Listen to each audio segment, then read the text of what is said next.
Your Excellencies, ladies and gentlemen, dear delegates.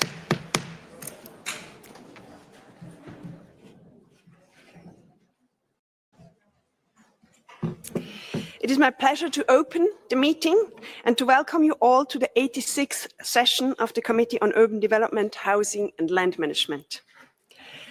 As this committee requested last year, the session now includes a ministerial meeting on housing affordability and sustainability. It will take place today.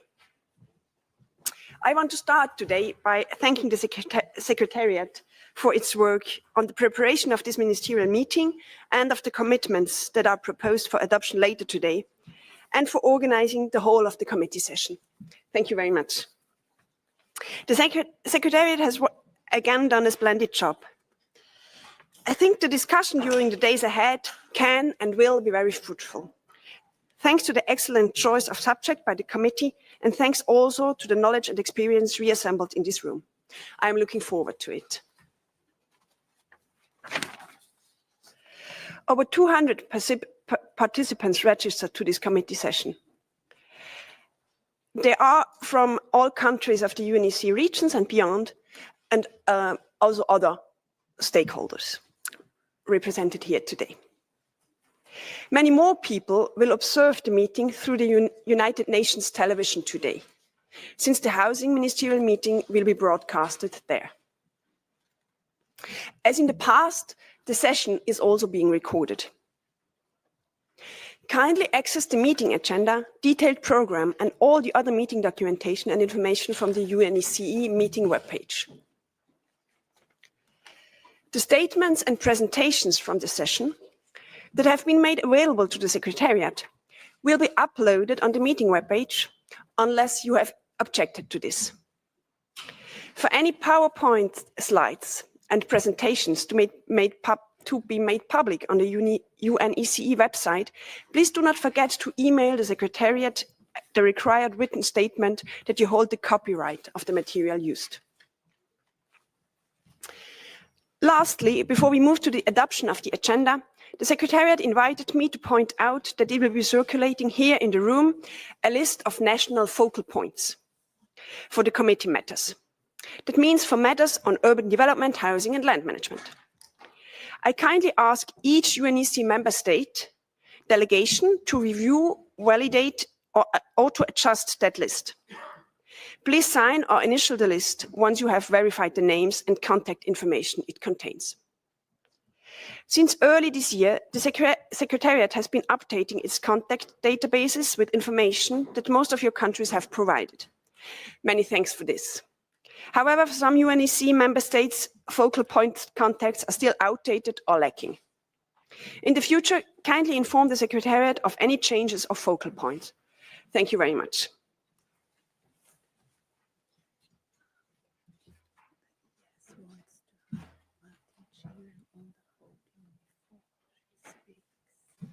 Okay. I now invite the committee to refer to the provisional agenda for the present session as contained in the official document ECE/HBP/2025/1. Please follow in parallel the detailed program for the session, which is contained in information document number 1. That includes the list of interventions and speakers, as well as an indicative time schedule. Are there any objections to the adoption of the agenda? No? Thank you. The provisional agenda is adopted.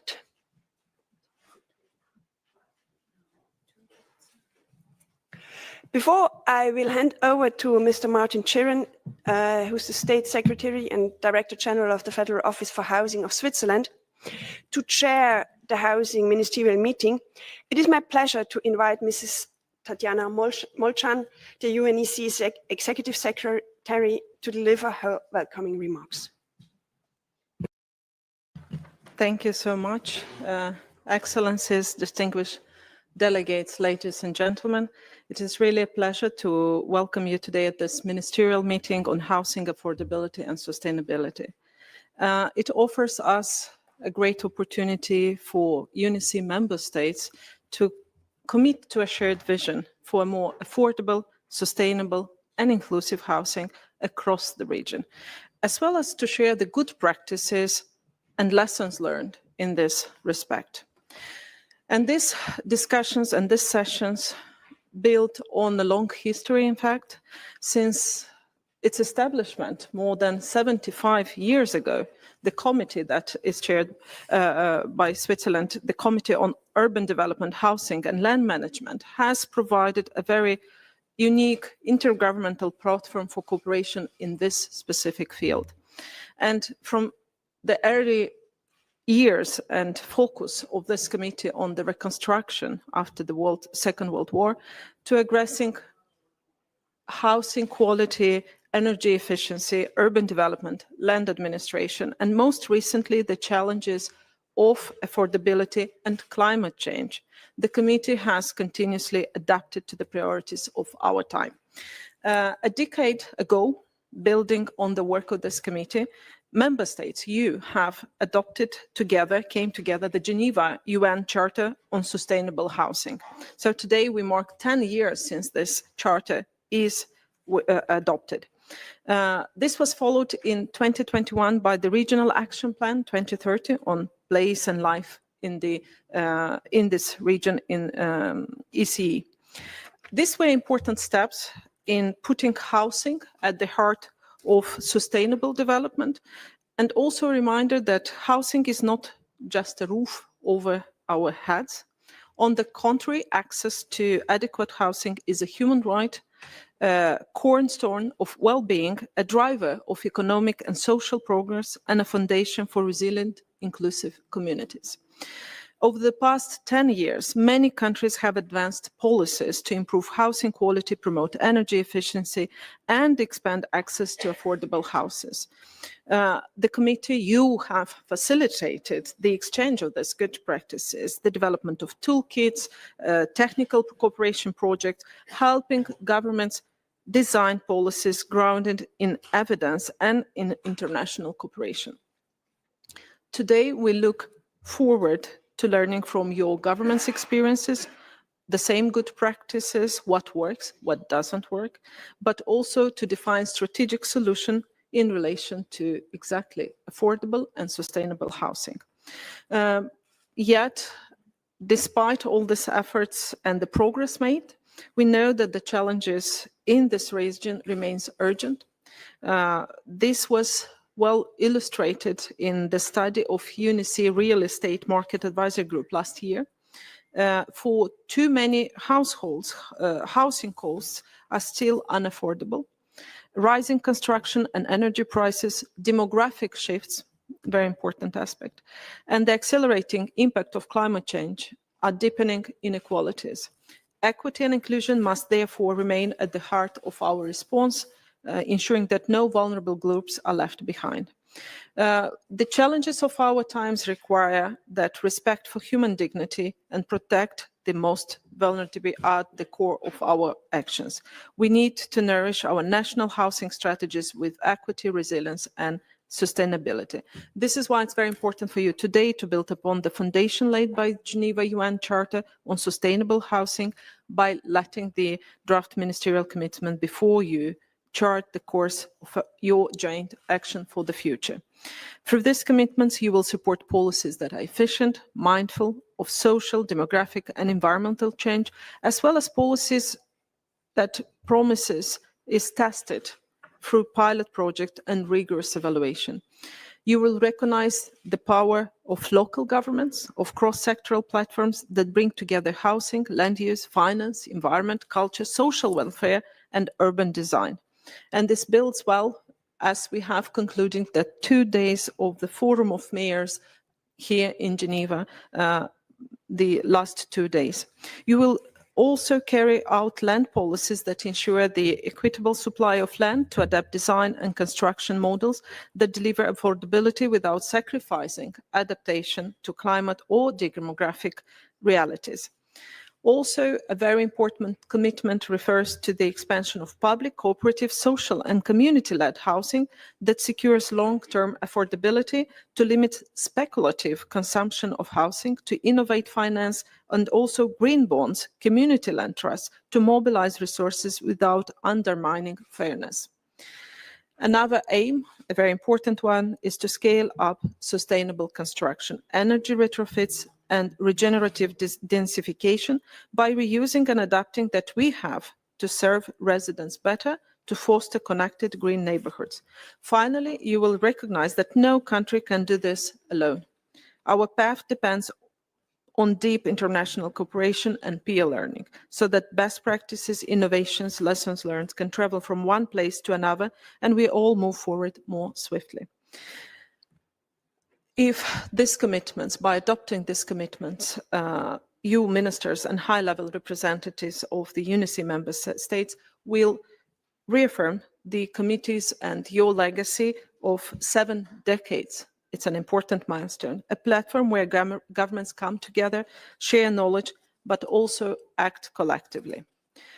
It's a powerful message. You will set a powerful message that housing affordability and sustainability are fundamental priorities, and that our region stands united in tackling the challenges when it comes to housing, together through international cooperation, evidence policy, multi-level governance, and above all, equity and inclusion. So I look forward to these discussions, to the endorsement of the commitments today, and looking forward also to continue the tradition of solidarity and innovation as well in this discussion to ensure the better development for our region. Thank you so much. Thank you, Mrs. Molchan, for highlighting the very long-standing focus and legacy of this Committee on Housing Matters, recalling also the Geneva UN Charter on Sustainable Housing and the other key related documents that the committee has adopted over the years. Thank you for flagging the urgency of the housing-related challenges for so many of our governments and the importance of learning from strategic solutions and good practice that everyone here in this room will be sharing today. I also fully concur with the Executive Secretary that it is of prime significance for the UNECE region that its member states jointly agree and adopt concrete commitments for tackling the housing-related challenges. We will next move to the full-day ministerial meeting on housing affordability and sustainability, which just was very well introduced. Before starting, however, I wish to remind you already about 2 events taking place during today's lunch break between 1:15 and 2:45. Ministers and heads of delegation who have received a personal invitation by email from Switzerland will be invited to a ministerial lunch reception offered by Switzerland at the restaurant Vieux Bois. All the other participants are invited to attend a side event and a reception on rethinking construction for affordable and sustainable solutions, organized by the World Resources Forum. This event follows up on the event held last month in Geneva that highlighted how affordable and sustainable housing can be planned, designed and implemented, and how such solutions are already working in practice. It is an opportunity for you to explore approaches that could help make housing more affordable and sustainable in your own cities and countries. The side event is held in the H building. It is the glass front building at the other end of the UN campus. So if you came in through Prangy Gate, in order to come here, you went to the right, you would have to go to the left in order to get to the H building. In the amphitheater of this building on the ground floor. Members of the Secretariat will walk the participants to the H building. Food and drinks will be provided. Now, without further ado, it is my great pleasure to invite Mr. Martin Chiron, State Secretary and Director General of the Federal Office for Housing of Switzerland, to come over to the podium to take my seat and the chairmanship of today's ministerial meeting. Please, Mr. Chiron, over to you. I wish you successful deliberations.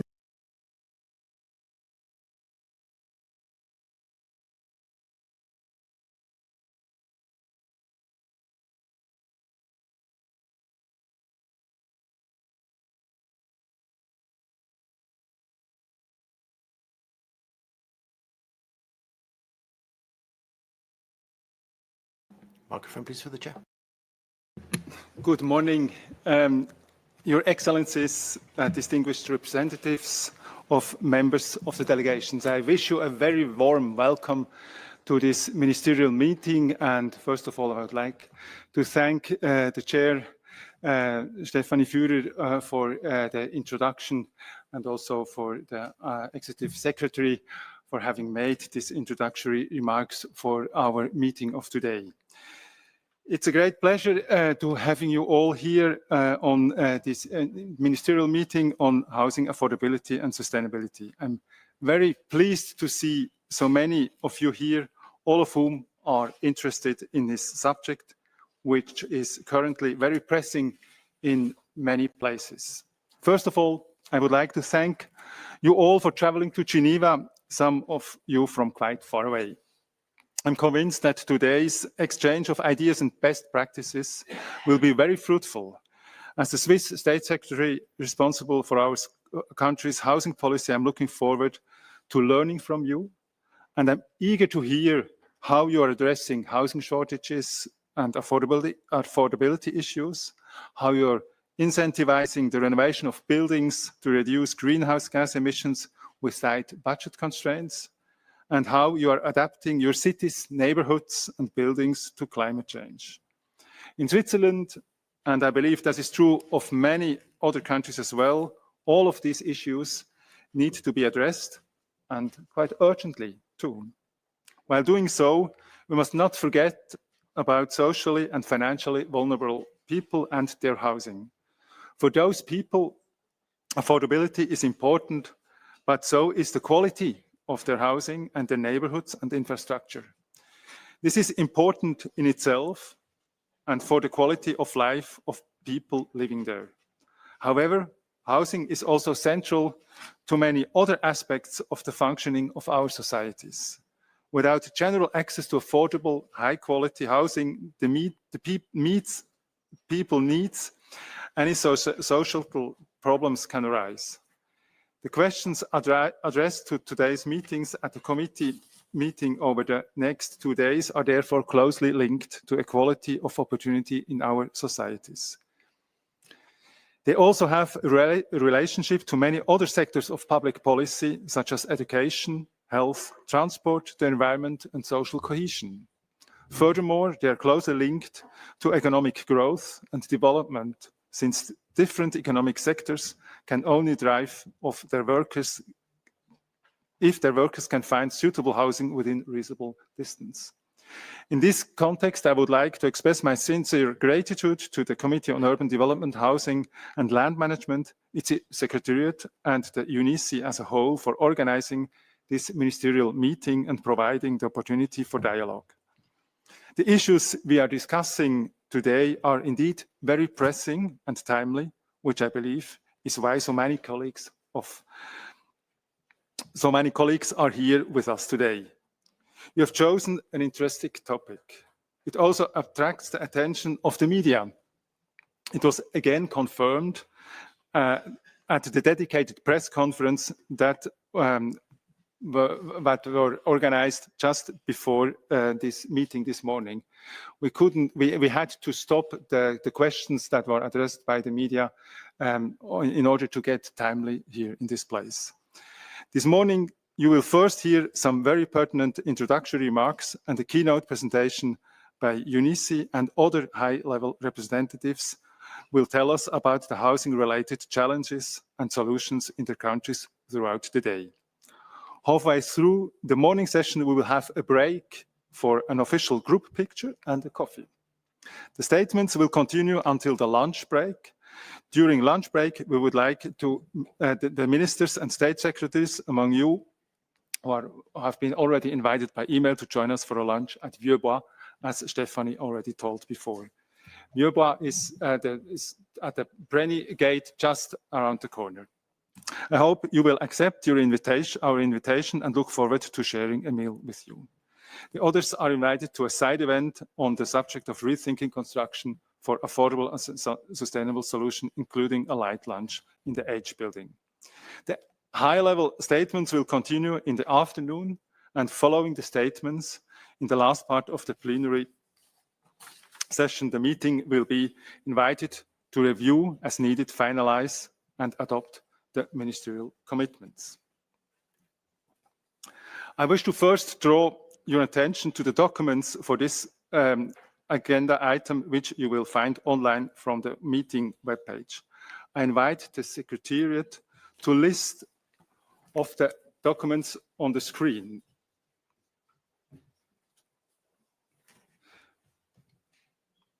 Yes, you see the list of the documents. Thank you very much. Please refer to the draft detailed program for the ministerial meeting, which lists the high-level speakers and provides an indicative time schedule for the statements.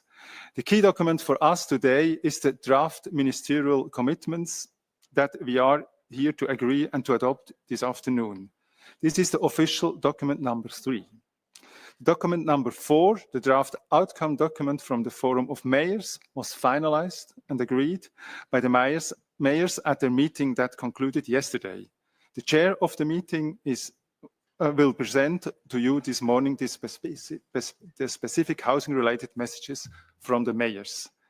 There are also 2 information documents that I invite you to look at. Document number 2 documents a chronological review of the 2015 Geneva UN Charter on Sustainable Housing, which the ministerial commitments build upon. This information document, to 3, on a study on green and innovative financing for housing affordability, will be presented tomorrow morning. As shown in the draft program, the plenary session this morning will extend until 1 o'clock, and we will resume discussions at 3 until 6. There is no doubt that today's meeting will involve invaluable exchange of experiences and good practice and result into key tangible commitments for the way forward for all of us. As a follow-up to the meeting, the Secretariat, in consultation with me and the committee chair, will prepare a summary report reflecting your key messages and takeaways. It will be provided to you in due course. The Secretariat is also ready to upload your delegation's full statements on the meeting website. Now, without further delay, I would like to invite the following esteemed speakers to come to the podium for their introductory remarks. First, Mrs. Anna Claudia Rosbach, Under-Secretary General and Executive Director of UN Habitat. She will be followed by Mr. Marco Corradi, President of Housing Europe, and Mrs. Susan Aitken, the chair of this year's meeting of the Forum of Mayors and the city leader of the city of Glasgow.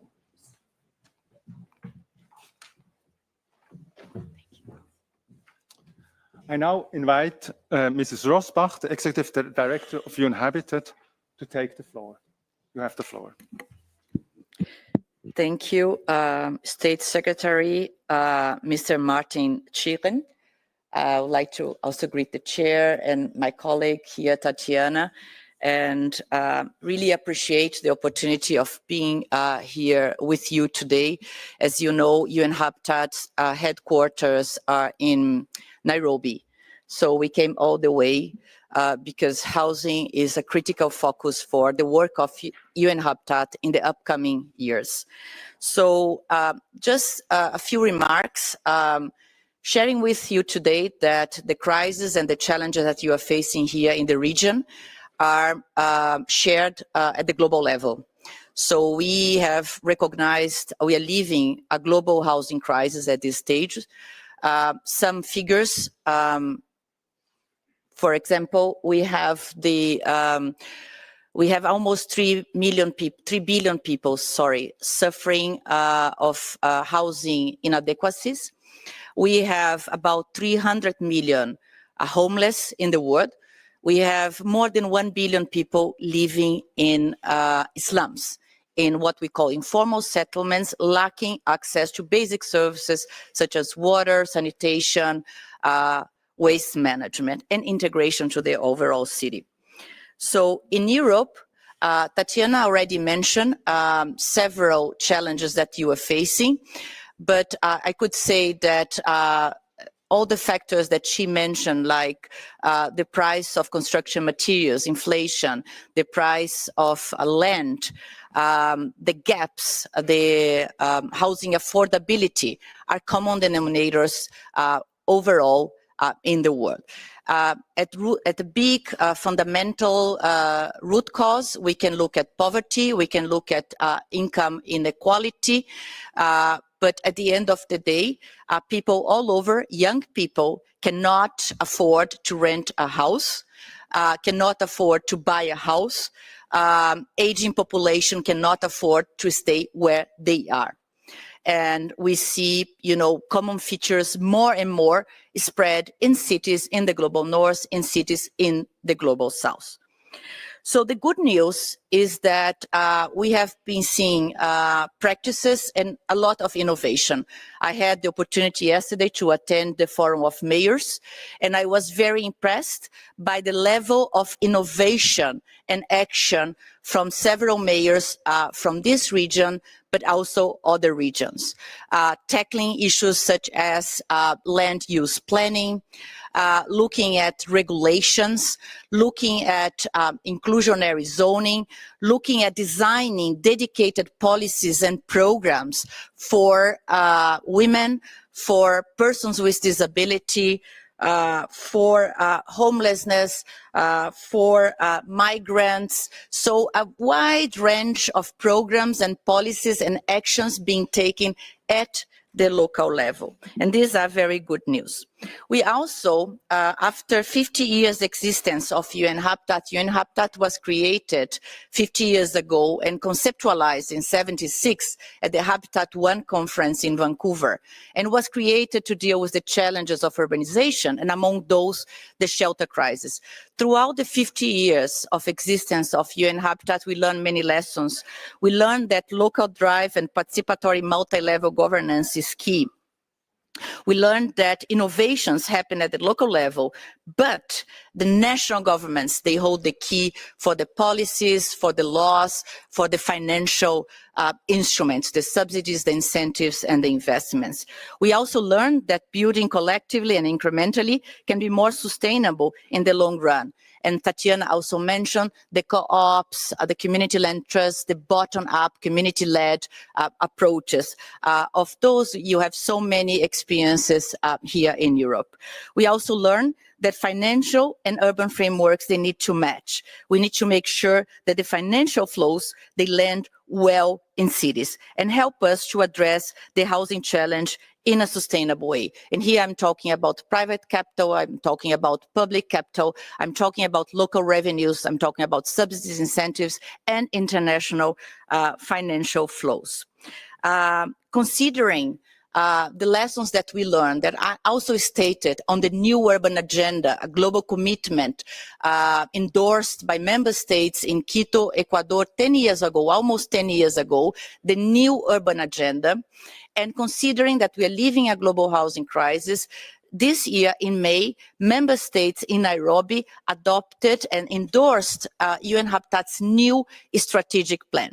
Our new strategic plan goes from 26 to 29, and the decision was to focus on access to housing, land, basic services for all, including the transformation of informal settlements. We understand that working together within the UN system and addressing the housing challenge, we can contribute to the major challenge that we face as a planet. Poverty and inequality, all the crises that we are facing, and the climate and environment. Some actions ahead and places where your work today here, the work of this community, can support the mandate of UN Habitat and the implementation of our strategic plan. UN Habitat has been supporting and facilitating an open-ended working group on housing. This has been established as Resolution 2/7, adopted by the UN Habitat Assembly in Nairobi back in 2023. And this resolution calls for adequate housing for all. This working group has been a meeting. The first in-person meeting was in December last year in Nairobi. We have had a series of intersessional meetings this year, and we are having an in-person meeting, the second one, now in October on the 22nd and 23rd in Nairobi. This working group happens at the technical level and will be working until 29. We are looking now at definitions for homelessness. We don't have a global definition. We are looking at definition of on informal settlements. We don't have a global definition. Our definition of adequate housing doesn't include sustainability. So these are the areas that the working group is looking at. We are looking at recommendations for social housing. We are looking at recommendations for sustainability. We are looking for recommendations for finance, for the big challenge, which is finance. We are looking at recommendations for land, which is a critical bottleneck and challenge that was mentioned before. So we hope to count on you for the work of the working group, and we hope that we can bridge your deliberations here with the work of the working group and incorporate on the recommendations. We will also have next year a great opportunity to come together and connect member states with the local and regional governments, with the civil society, with the academia, with several groups at the World Urban Forum. This is a major event. It was created 20 years ago to be the stakeholder engagement mechanism for UN Habitat. Last year we had over 25,000 people attended. Next year it will take place in Baku in Azerbaijan in May from the 17th to the 22nd. And we hope that this World Urban Forum that has the title Housing the World, Safe and Resilient Communities will be a place where we come together, where we exchange practices, where we build a critical mass, and we form a real strong global coalition that's capable to overcome the global housing crisis. Thank you very much.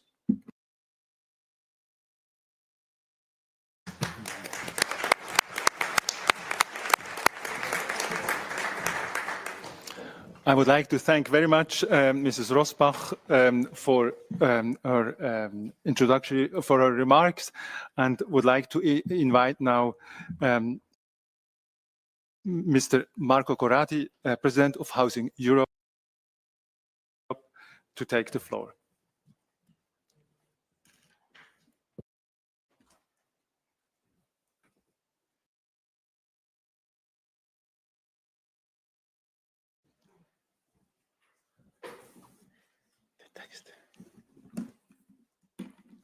Good morning.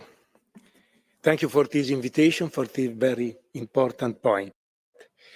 Today's housing crisis is a deep housing crisis, and is not. A moment.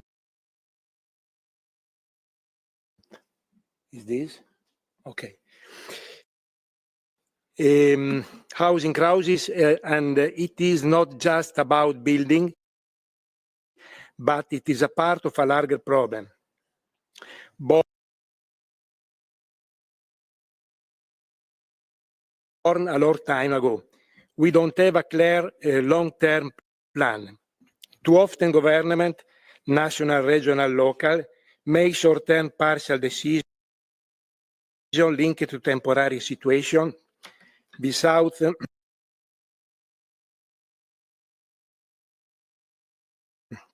solving problems. But housing needs long-term thinking. We must plan for the future, not just react to today's problem. To help find a solution, Housing Europe worked with the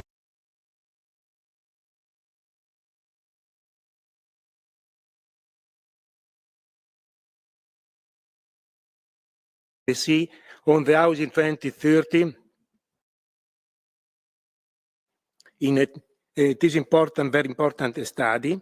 This study offers a useful idea on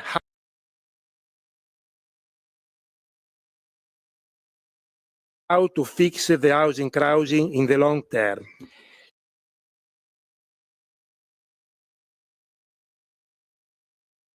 It focuses on 4 key areas.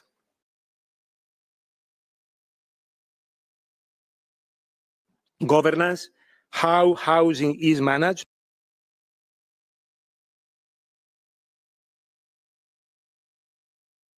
Finance, how it's paid for, land use, and climate action, adapting and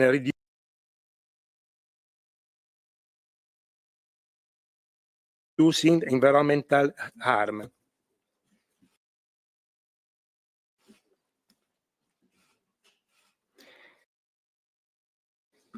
Right now,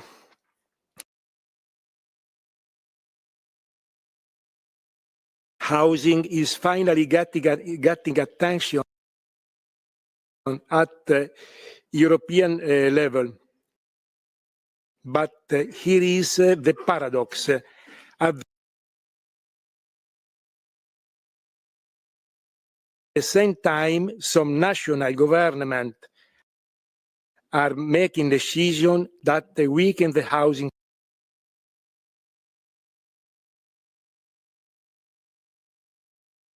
system. This puts the most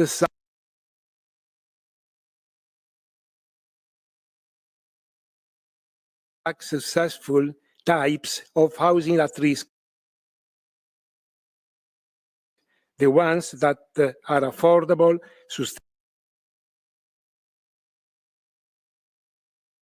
sustainable, stable, and support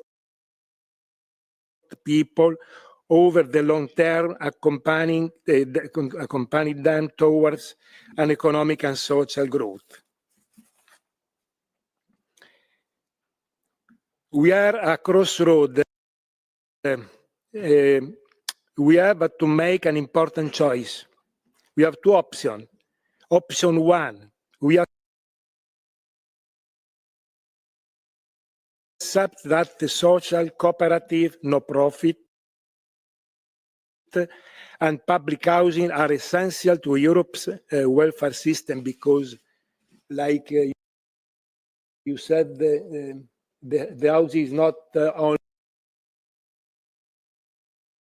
a roof, but is a building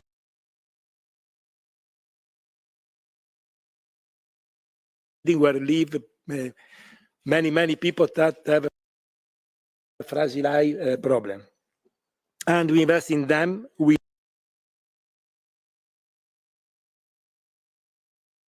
strong mission-driven organizations. Option 2, we mix up housing built for people's need with housing built just for profit.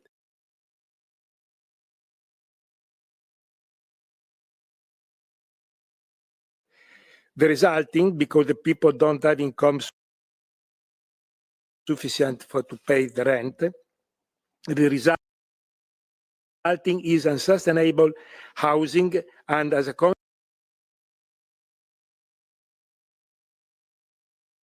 consequence, we risk a loss in public trust.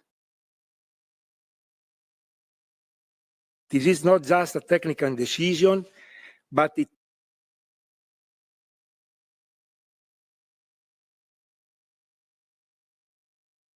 is a political and social choice.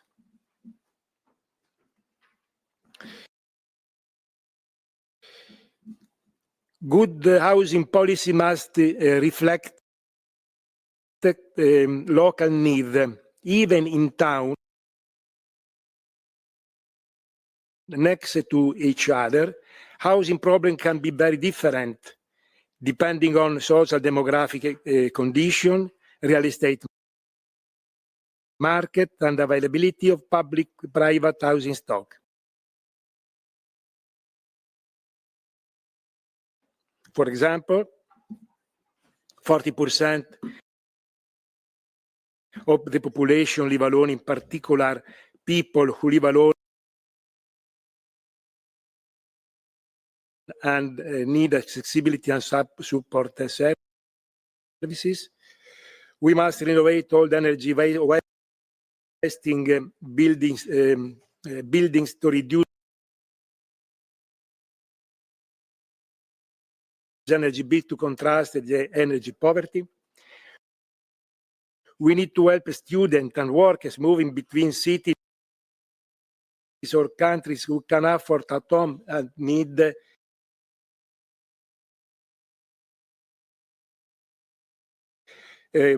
solution a short term. Or young people and families cannot emancipate because they cannot have access to sustainable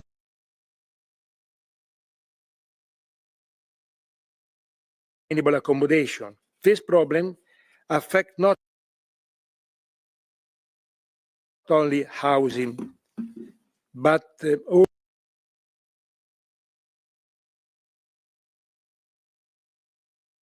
the functioning of public services such as education, transport, health system, or affect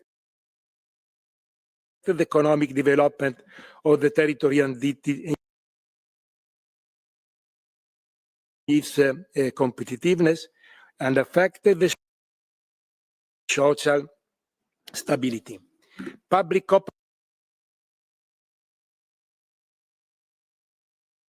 and social housing providers are ready to help by differentiating the housing offer. But they need trust, long-term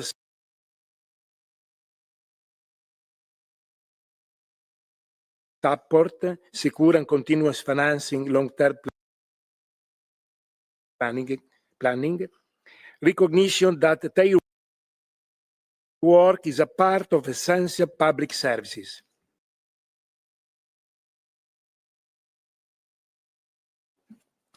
We must see social housing as a part of welfare policy that help communities, and we must use the knowledge we already have policies that have worked in the past.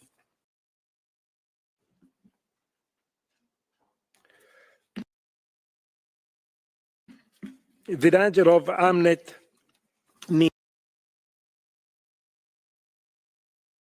the housing crisis is not just an abstract issue, it is about real people. If we don't not meet the housing need of low and middle-income families, we will see rising inequality, more people being left behind, and a loss of trust in government and institutions. To conclude, we now know what works, we know what is needed. Now it is the time to choose long-term solutions that support people and not just profit. Thank you.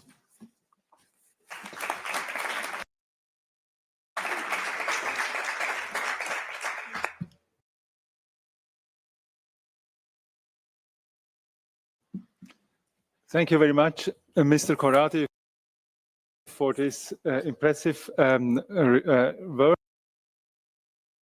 words. And I give now the floor to the esteemed Mayor of Glasgow, Susan Atkin. She chaired yesterday the meeting of the Forum of Mayors, and she will tell us the most important outcomes of the Forum of Mayors. The floor is yours.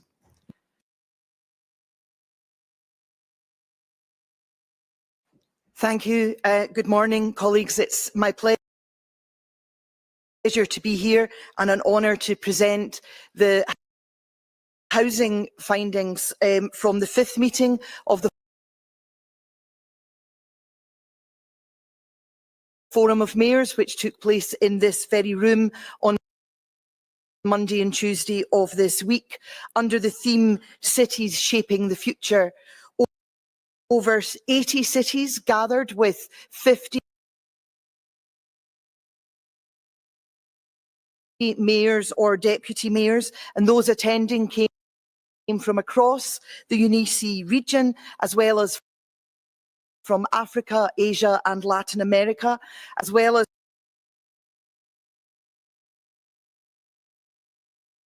representatives of member states, international organisations, civil society, academia and the private sector.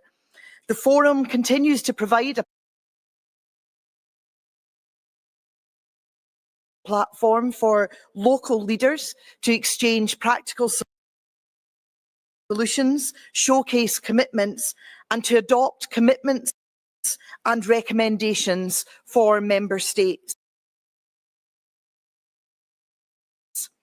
The session yesterday morning focused on housing related challenges, and I'd like to briefly summarise the voices of those mayors who spoke on this crucial topic, the main points they raised, the principal takeaways and key messages from cities to this ministerial meeting.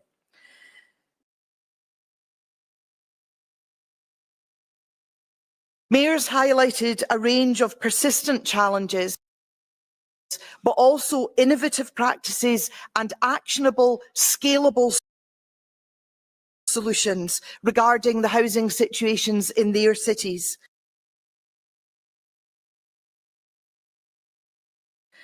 They underlined that access to housing is not only a basic need, but a fundamental human right that underpins dignity, social inclusion and well-being. Yet cities worldwide are facing rising housing costs, growing inequality and increasing pressure from migration, urbanisation and climate-related disasters, which is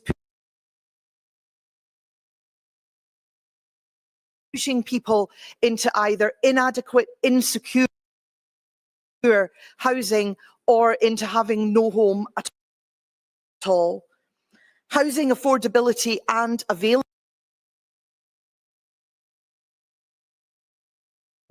is deteriorating globally. Households are spending increasing levels of their income on housing, and rising prices combined with stagnant purchasing power are affecting both the global north and south.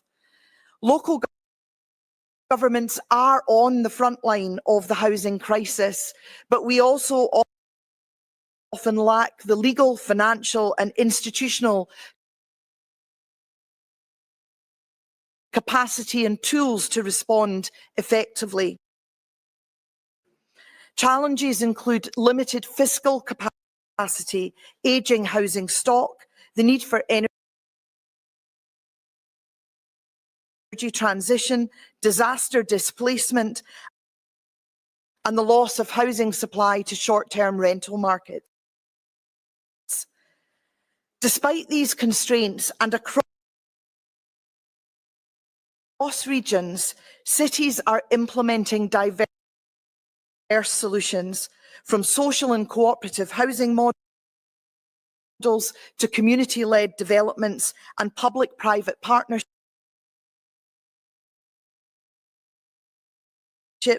and renewing old or unsafe buildings. These solutions are helping to expand levels of affordable housing and integrating sustainability and resilience into urban planning. Several cities are reclaiming their role as developers through municipal housing companies, ensuring that new housing contributes contributes to broader goals such as climate adaptation and social cohesion. Within their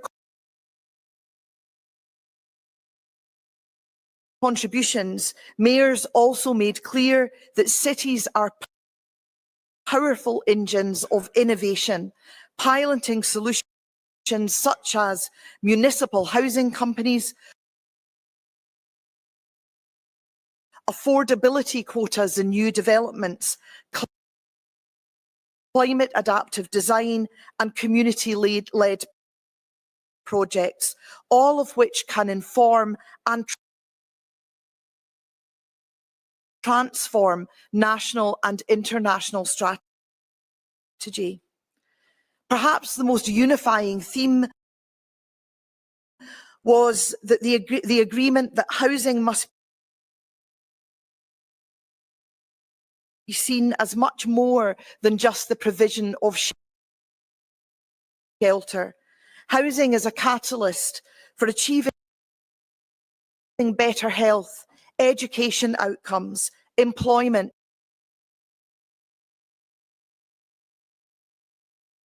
gender equality, decarbonisation, inclusive economic growth, and a pillar for advancing the sustainable and development goals of the 2030 Agenda. Housing is central to addressing our shared challenges, but also our collective ambitions. The discussions further underscored the importance of multi-level, multilateral collaboration and partnerships. Cities called for stronger coordination with national governments and for intensified cooperation with international platforms, including the UNECE Committee on Urban Development, Housing and Land Management. Housing is an exemplar of a policy area where local solutions are needed to address global challenges. Local governments know better than anyone what drives the housing crises in their own cities. We know what homelessness and housing insecurity looks like and how it blights lives and places.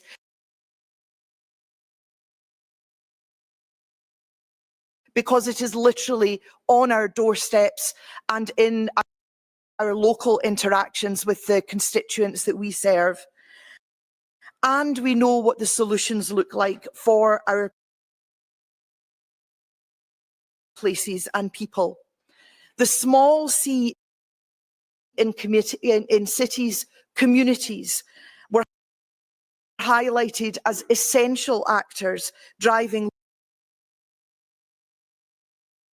local innovation and adaptability in meeting growing housing needs. But investment and enabling at national and international levels is equally essential. Investment that flows to the local from the global and the national. As chair of the 5th Forum of Mayors during the discussions, it was an inspiration to me to hear my fellow city leaders reaffirm their commitment to work collaboratively with member states, with national governments and with international institutions to promote long-term investment, adapt regulations, ensure financing mechanisms that support social and sustainable housing, and to use the tool of housing to transform the lives of the people and the places that we were elected to serve. Thank you very much.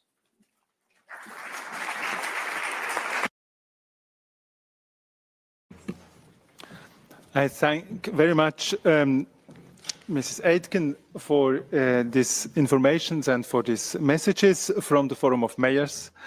And I would like to invite now Paula Deda, Director of the Forest, Housing and Land Division of UNECE, to make her keynote presentation focusing on the housing-related challenges in the UNECE regions.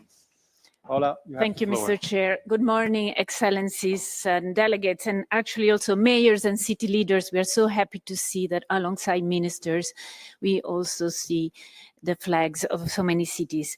Before I enter into my speech, let me remind you that what I will be delivering today is actually the work of over 35 experts from our region, which were selected by the Secretariat and dedicated voluntarily their time to provide information, their expertise and advice, which ultimately resulted in the draft commitments that you have been negotiating over the summer and you're expected to adopt today. So I hope to do justice to these experts that are here in the room.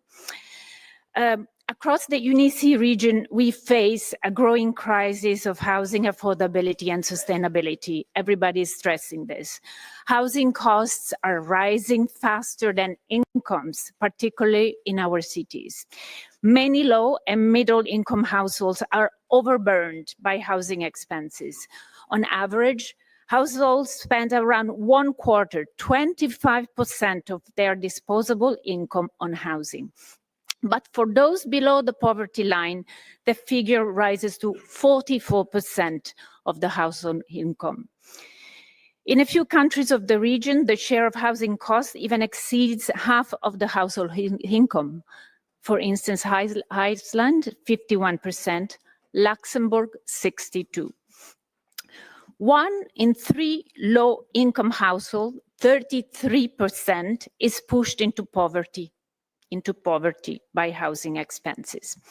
The burden falls especially heavily on single persons households who spend on average 35% of their income on housing and almost half when below the poverty line, and single parents with children who spend more than 1/3 of their income on housing, around 40% when below the poverty line.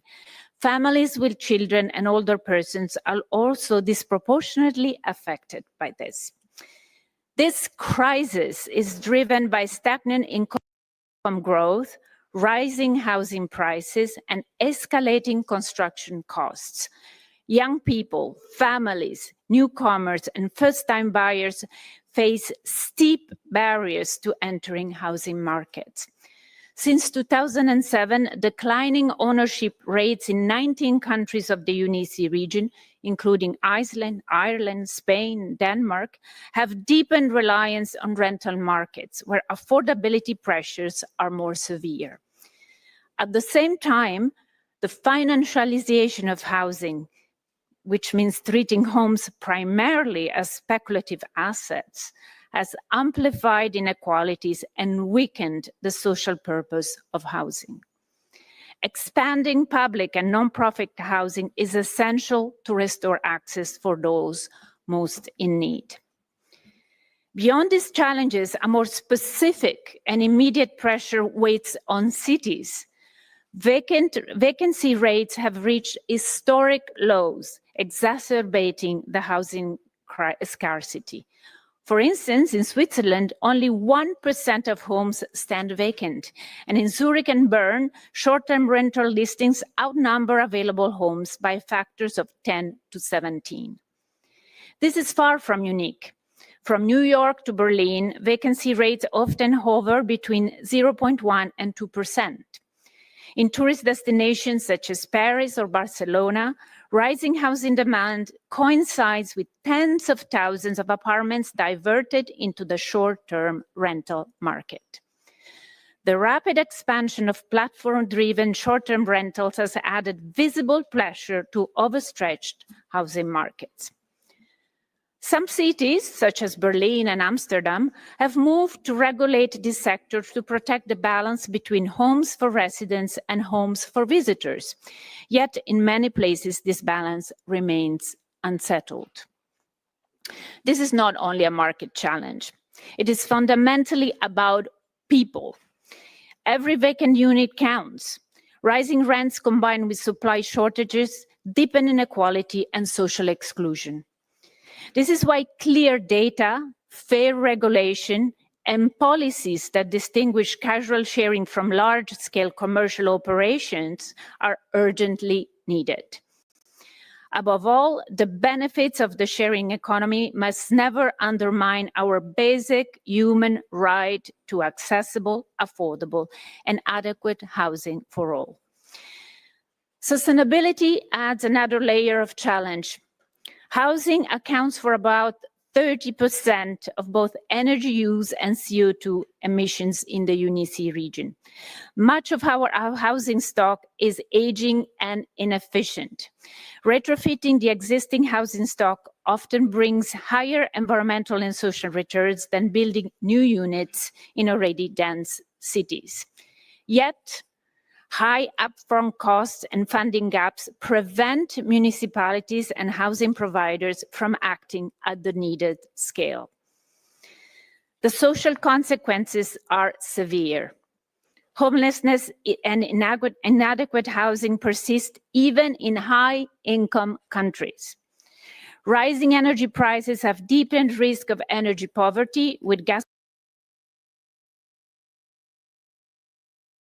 prices nearly quadrupling since 2010.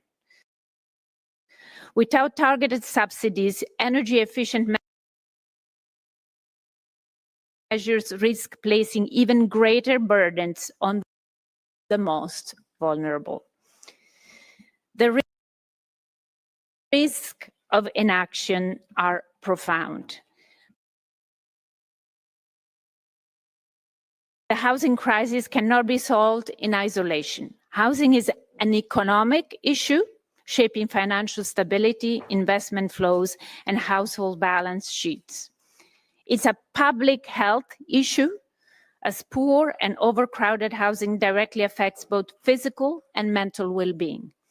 Housing is a social and demographic issue, undermining labor mobility, pushing families further from jobs, raising costs and emissions, and discouraging young people from starting independent lives and families.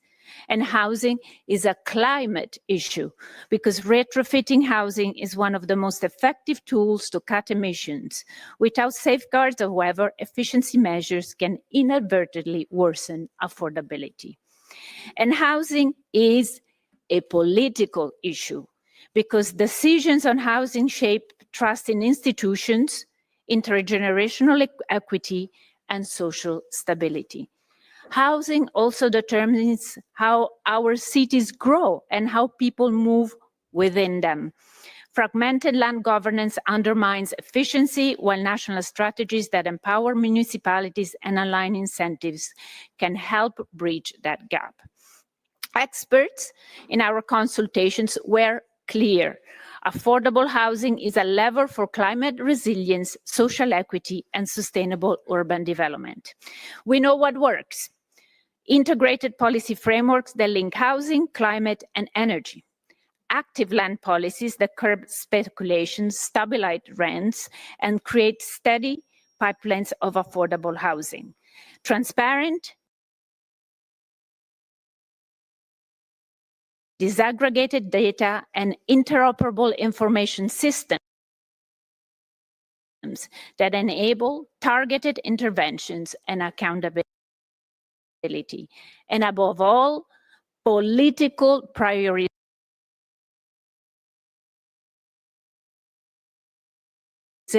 and national measures that empower local delivery.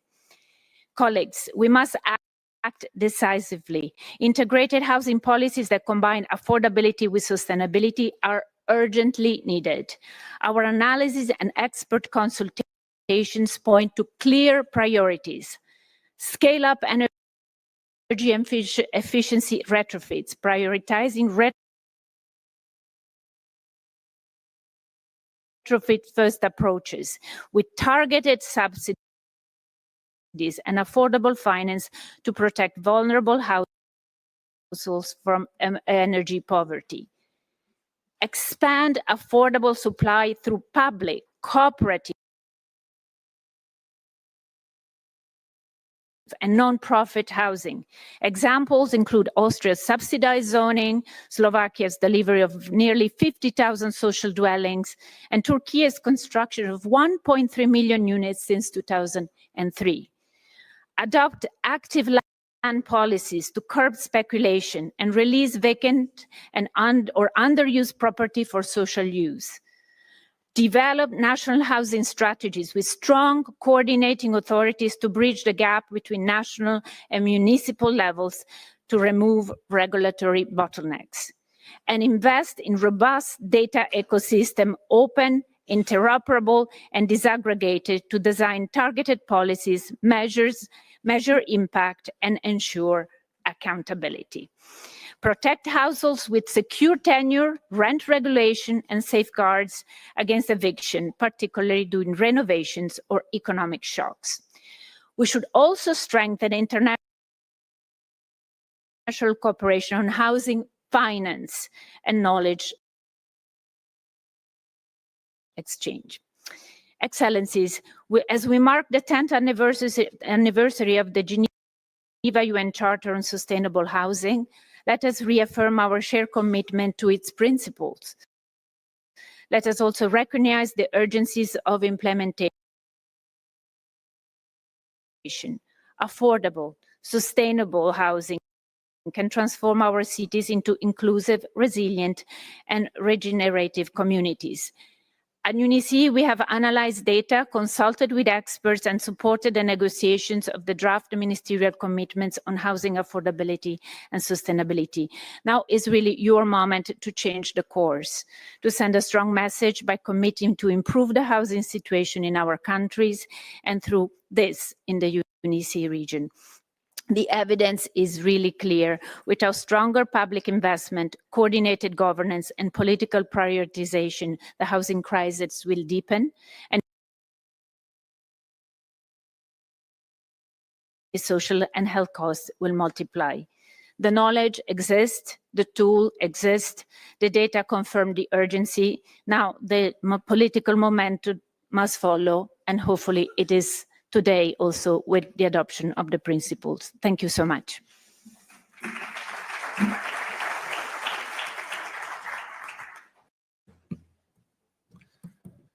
Thank you very much, Paola Deda. The last slide led us the way, make housing a priority. Thank you very much for these valuable insights. We know what we are talking about. We are now moving to the statements by ministers and high-level representatives of UNECE member states on housing-related challenges, good practices, and strategic solutions in their respective countries. Each speaker will have up to 5 minutes to deliver her or his statement. I invite you to keep the time. It's in the favor of us all. You can either choose to remain at your place, you can deliver your statement from there, or you can come to the podium. Following the protocol of the UN meetings, I will be giving the floor to the speakers in the alphabetical order of the member states, starting with the high-level representatives from the capitals, ministers, state secretaries, first deputy ministers, followed by ambassadors, permanent representatives of the member states to the UN and the other international organizations here in Geneva. I give now the floor to the first speaker on my list, His Excellency, Mr. Anar Guliev, Chair of the Committee on Urban Planning and Architecture of Azerbaijan. You have the floor.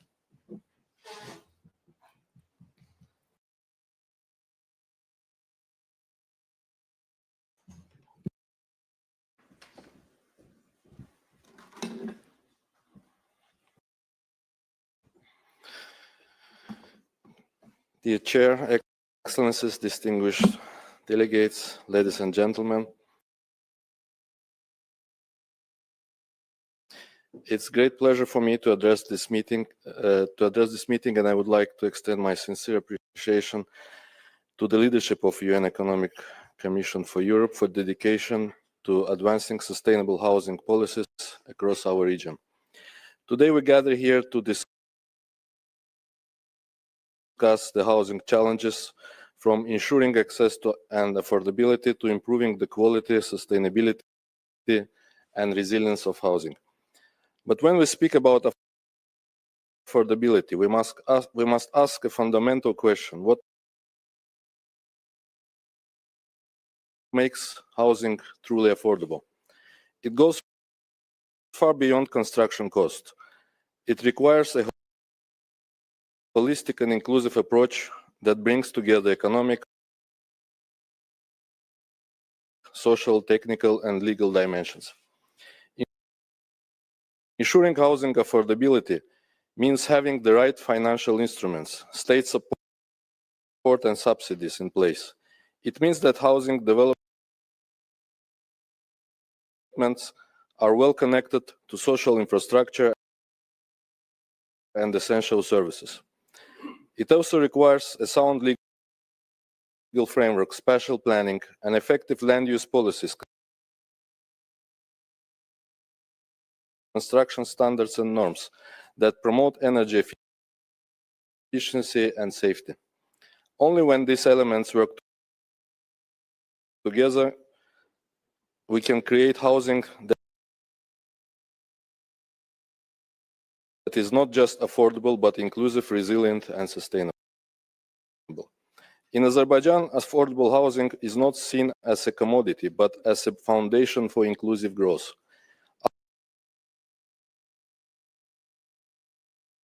Our housing policies aim to ensure that low and middle income households and social groups have equitable access to decent, secure, and sustainable homes. These principles are embedded in our strategic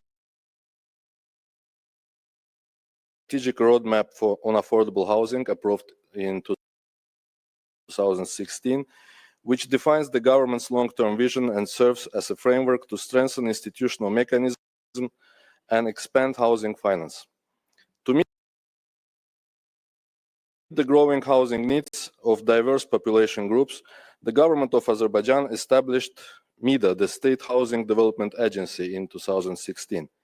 Built on state-owned land and supported by government-provided infrastructure, MIDA projects offer homes at below-market prices to a wide range of beneficiaries, including teachers, civil servants, young families, and many other groups and social categories.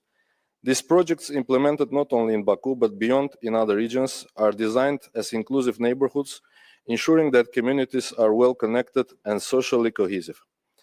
80% of the MIDA homes are supported by the Mortgage and Credit Guarantee Fund, established in 2005, as the incentivized financial mechanism for the housing projects.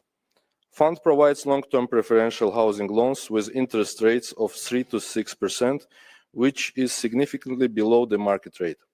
Over the years, more than 55,000 families have benefited from mortgage financing, exceeding almost 2 billion euro, and the number of eligible social categories has expanded from 7 to 17. Approximately 70% of all beneficiaries are young people, reflecting our strong commitment to empowering the next generations of homeowners. Government also implements social housing program, providing homes for people with disabilities free of charge. Since 2019, we implement the rent-to-own housing scheme, which allows low-income citizens to rent apartments with an option to buy them over time. To date, over 8,000 families have improved their housing conditions through this innovative program. A significant pillar to our national housing strategy is the reconstruction and resettlement of people in the liberated territories of Karabakh and East Zangezur regions, following decades of conflict and displacement. Nearly 700,000 people lost their homes during this period, and the government had to provide them with temporary housing and social facilities, a challenge that placed a serious burden on national resources. Today, with the liberation of these territories, comprehensive urban regeneration and housing programs are being implemented under the guiding principles of building back better. These efforts go beyond construction physical structures. They are about creating resilient, smart and inclusive cities where people can live, work, and thrive. To date, housing has been provided free of charge by the state, and around 50,000 people have already returned to live, study, and work in these areas. As the central government body responsible for spatial planning and construction norms and standards, our state committee ensures that the planning of every city integrates housing facilities with efficient land use, that technical standards comply with environmental requirements. Excellencies, the topic of this ministerial meeting directly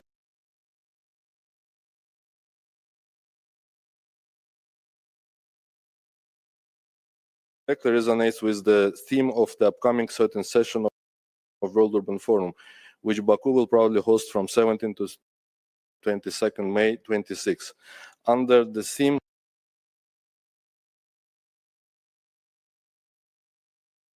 Housing the World, Safe and Resilient Cities and Communities. WUF 13 will continue the dialogue we are having today, reaffirming our shared global commitment to making housing a driver of sustainable and inclusiveness. Together with UN Habitat, we will introduce new formats and high-level segments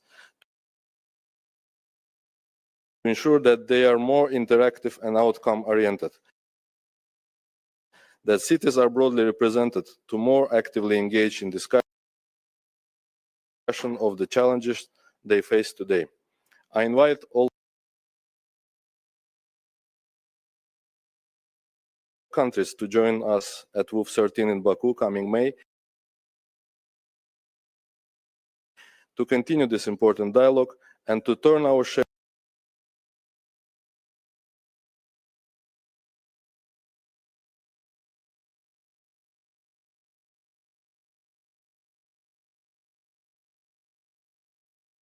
practically doubled. We also know that the number of building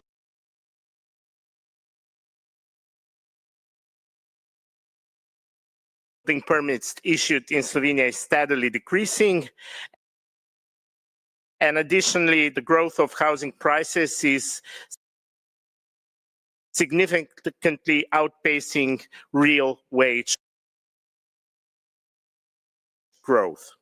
And as the President of the European Commission noted in her speech a month ago, this is more than just a housing crisis, it is a social crisis. And on this point, I fully agree with her. Lack of affordable housing has an impact on all generations and all areas of life. Because of this impact, Slovenia and the current government have recognized accessible housing as one of our main priorities. After the 2022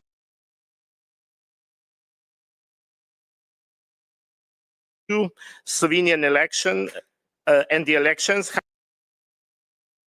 housing policy was established as one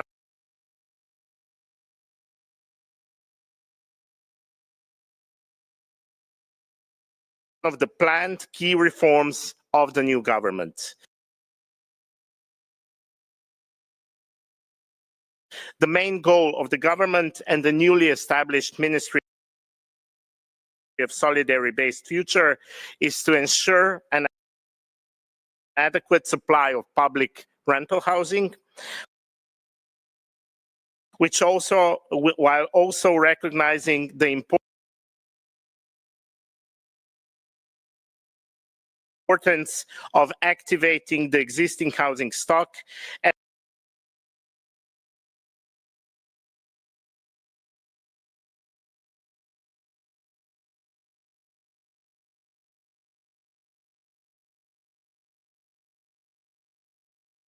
million per year. For a better perspective,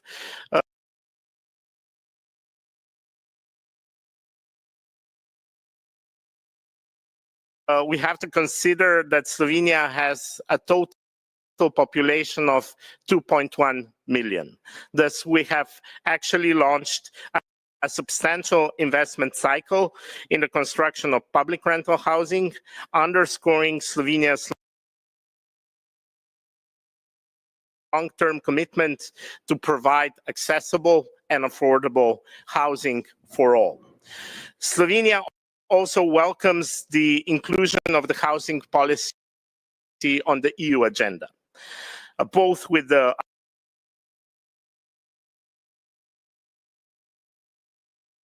appointment of the first European Commissioner for Housing, as also with the establishment of the task force on housing, and also on the announcement of the first European Affordable Housing Plan for the upcoming year.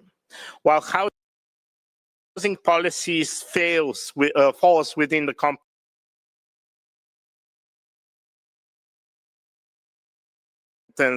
of the member states, the challenges they face are largely similar.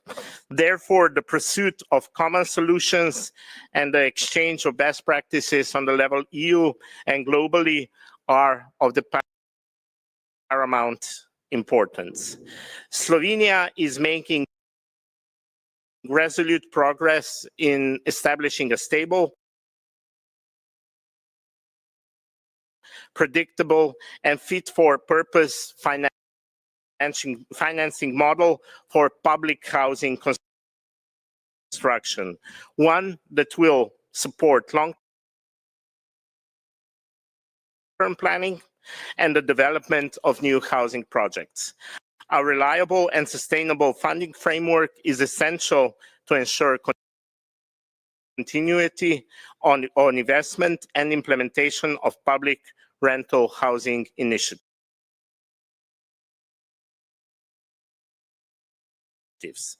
Through our housing policies, we aim not only to address national needs, but also to actively contribute to shaping a more inclusive and forward-looking global housing agenda. So we look forward to the international cooperation in advancing our reforms and in fostering shared progress across the continents. Thank you.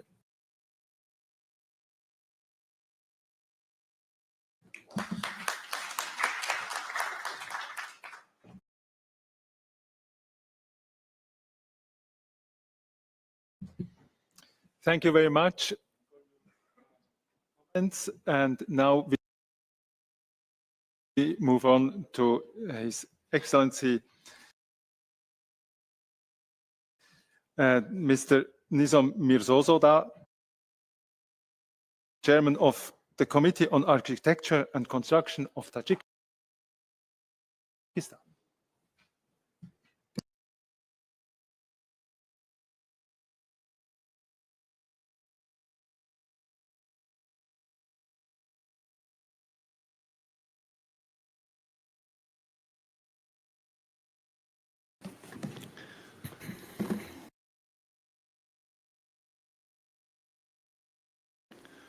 Добрый день, уважаемые участники министерской встречи. Good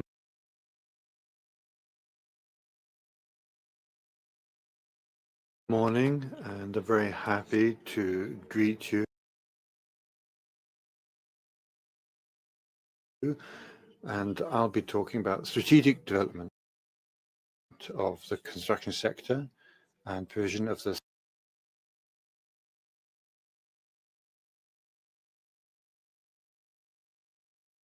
sustainable affordable housing in the Republic of Tajikistan. I'd like to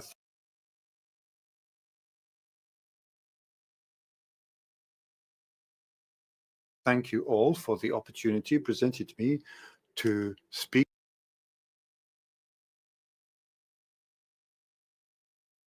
to you, sharing our national experience in this very important area of building sustainable housing.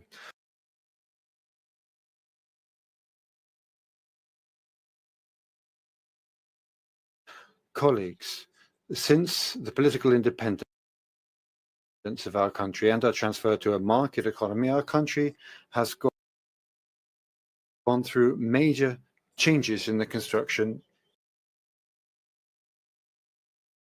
industry with a large volume of construction projects, which clearly indicates our national development as a result of the focused policies of the leader of the country, the president, Mr. Macron. During the years of independence, the president's policies of implementation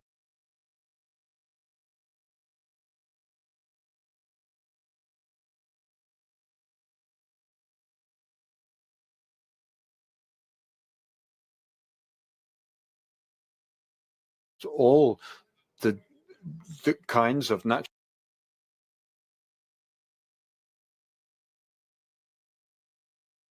disasters, including erosion of the land, earthquakes, landslips, and landslides, and so forth. And so there's a major risk of natural disasters in our country, and this is very significant in construction.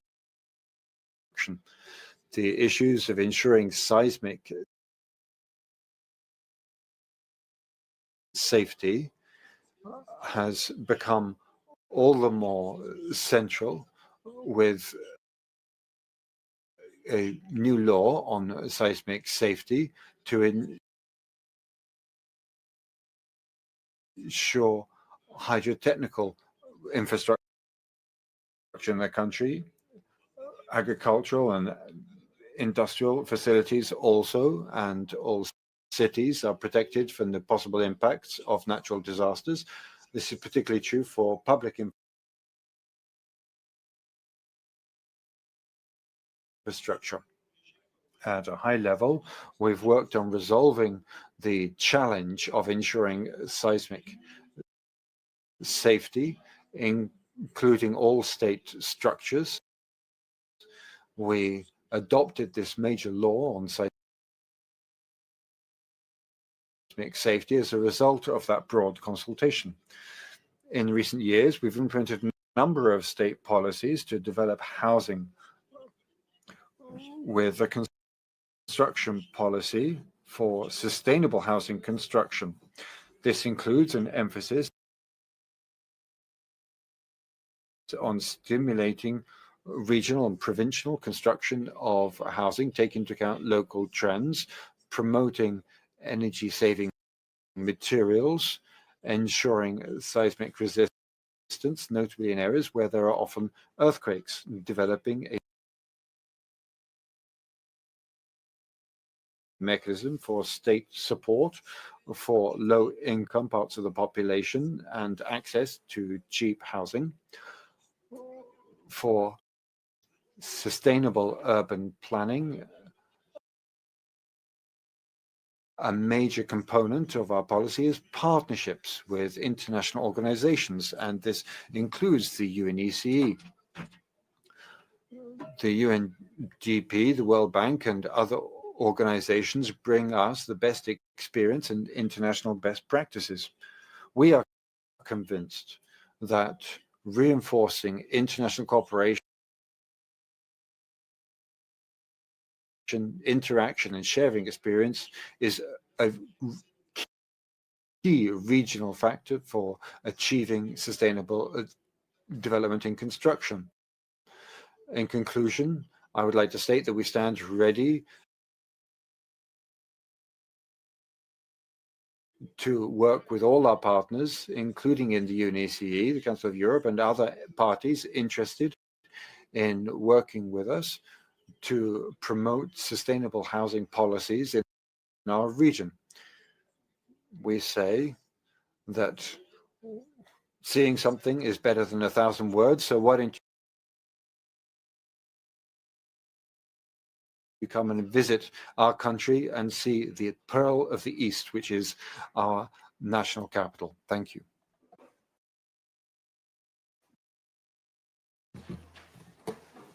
Thank you very much.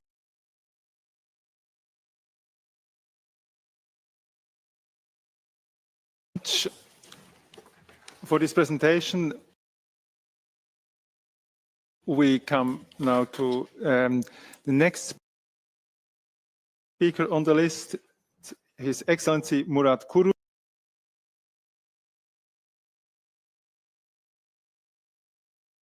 Minister of Environment, Urbanization and Climate Change of Turkey.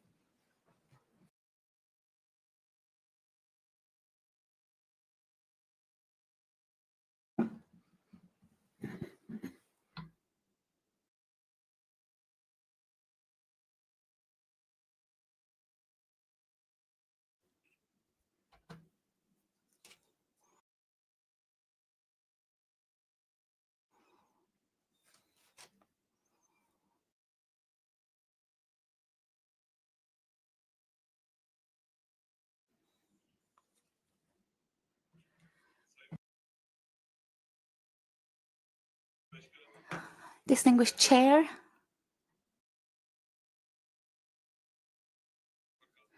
distinguished ministers, dear colleagues and dear participants, on behalf of myself and my nation, I greet you all with affection and respect.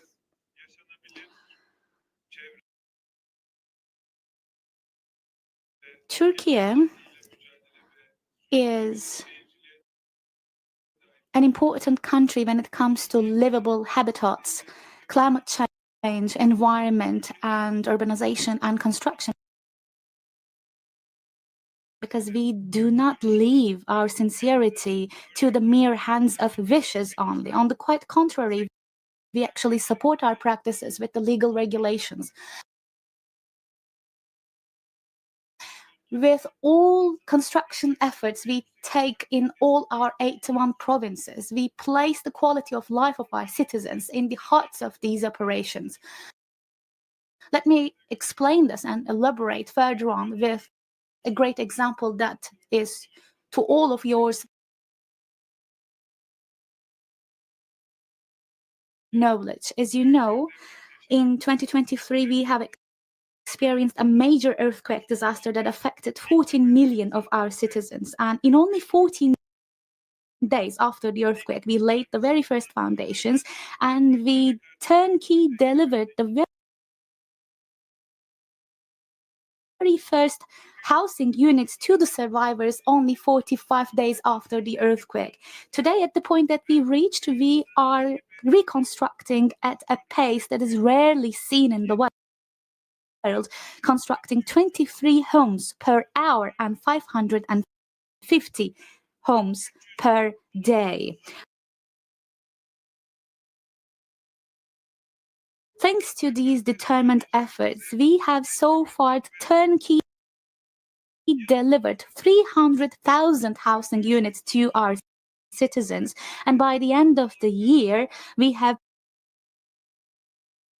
promised to complete and deliver a total of 453,000 housing units to our citizens, to the survivors of the earthquake. In all these housing projects, we have calculated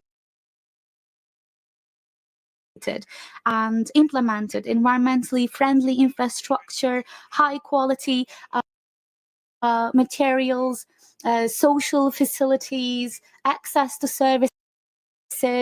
These are meticulously calculated projects that is left to the appreciation of our citizens and to the rest of the world. The most distinguished experts in the world call this earthquake disaster, and I quote, the disaster of the century. But we have been successful in the aftermath because we transformed it into the greatest opportunity of the century. We owe it to two things: the determinism of the government and unshakable, unwavering support of our nation to the state, to us. Of course, we have the TOKI, which stands for Mass Housing Administration, plus the DG of Real Estate and housing. We owe it, as a second place, to the great personnel quality and their distinguished work. The construction industry in Turkey delivers respectable operations globally, and 45 Turkish contractors list in the top 250 international contracting companies globally. To this date, we have completed 12,100 projects that are worth $503 billion in 135 countries. We continue to increase the number of these activities on a global scale, working not only for our country, Turkey, but also for the quality of life of the whole world. Dear friends, with the radical shift in the global economy and human demands, the housing acquisition process has now become extremely fast, simple, and people-centric. Turkey has correctly interpreted this paradigm shift, and with the urban transformation campaign launched in 2012, we have transformed 2,317,000 old homes, old houses with utmost speed and a people-centered perspective. In the last quarter century, Mass Housing Administration of Turkey has produced 1,700,000 social housing units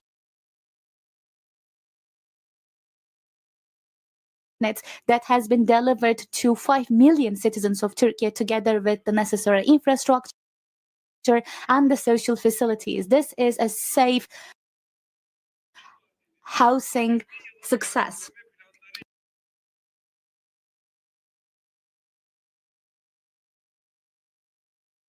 Today, we continue to help low and middle-income citizens to own homes through social housing projects with long-term payment plans of up to 20 years. And now,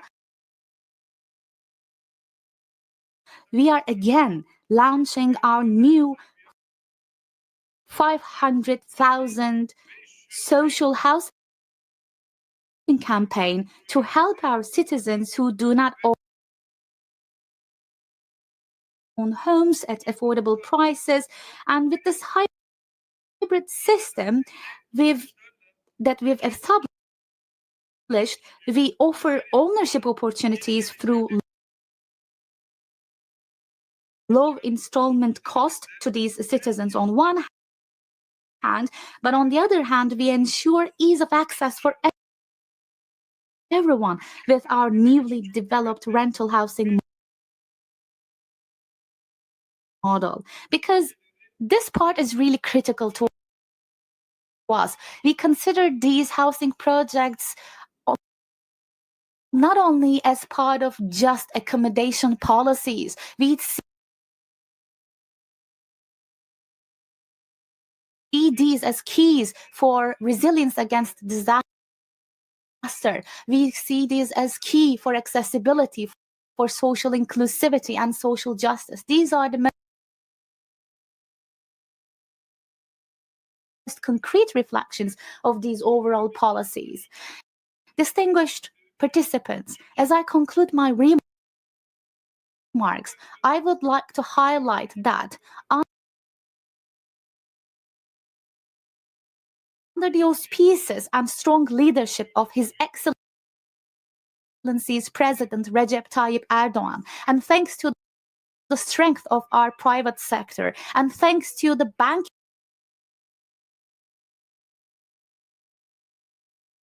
and public sector experience and know-how of Turkey, we are always siding with our citizens, especially when it comes to the management of accessible housing. We will continue answering all questions, meeting all unmet needs, and we are ready and available to become a partner, a collaboration partner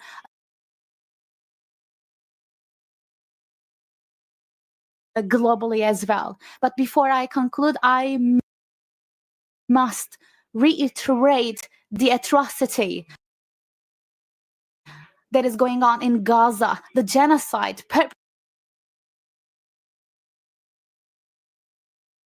perpetrated by Israel. I hope the shed blood and shed tears of the communities there will come to an end, and as soon as possible.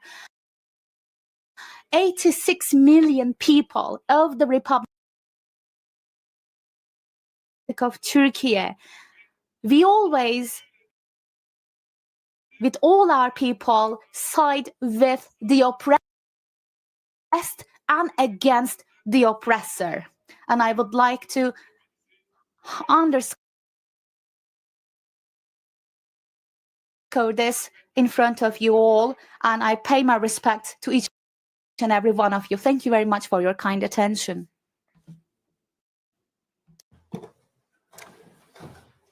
Thank you to the Minister of Turkey. We come now to a video message from His Excellency Mr. Andreas Babler.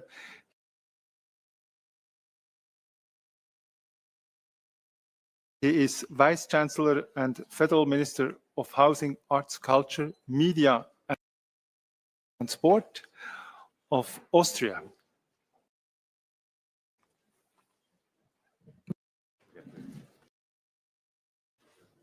Dear ladies and gentlemen, my name is Andi Babler, Vice Chancellor and Minister for Housing in Austria. I'm pleased to open this important meeting with a short message. Housing is one of the great social challenges of our time. In many countries in and outside Europe, rents and housing costs have been rising sharply, which has led us to speak now of a housing crisis.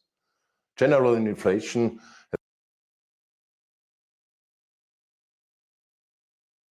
has made the situation worse, putting pressure on households and driving public debate. Those most affected by high rental costs are especially those who cannot adjust, such as female single parents or older people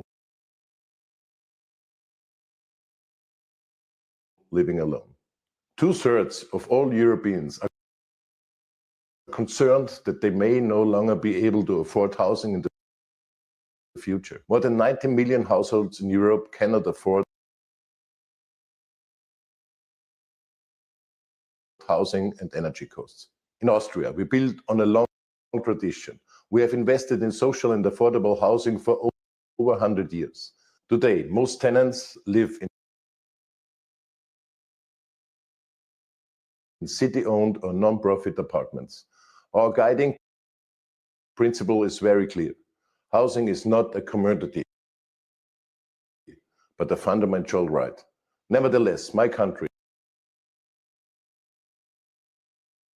Austria, is facing strong rise of housing costs too. To protect tenants, we decided to freeze rents in the regulated sector, saving households millions of euros. We are also extending minimum durations for time-limited rental agreements to provide tenants with more security. And we are introducing a rent break for indexed rents, so rents cannot rise unchecked in times of high inflation. Our goal is affordable, high-quality housing for the majority of the population. That requires an active housing policy at national, European, and international level. Thank you very much for your attention. I wish you a very successful conference, and I'm looking forward to receiving the results.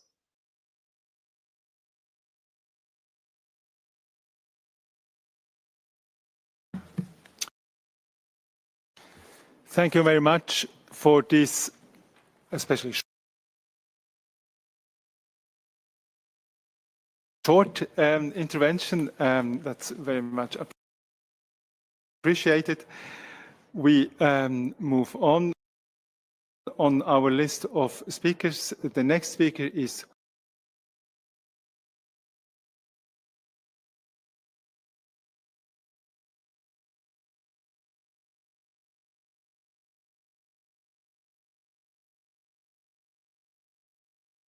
also important for everybody. Also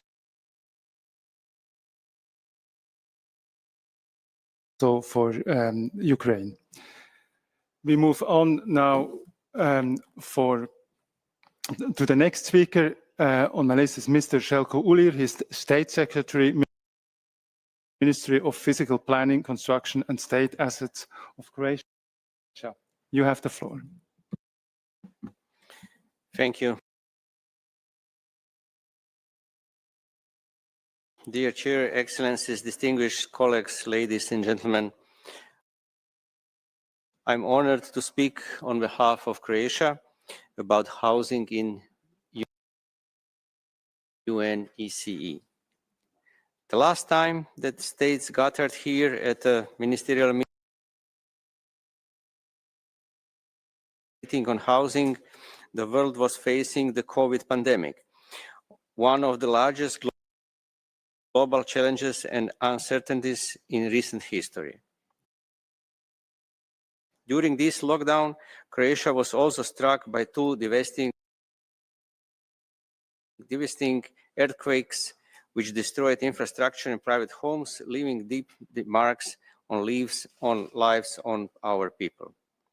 For many families, the loss of home meant the loss of sense of safety, stability, and belonging. A home, as emphasized by the Universal Declaration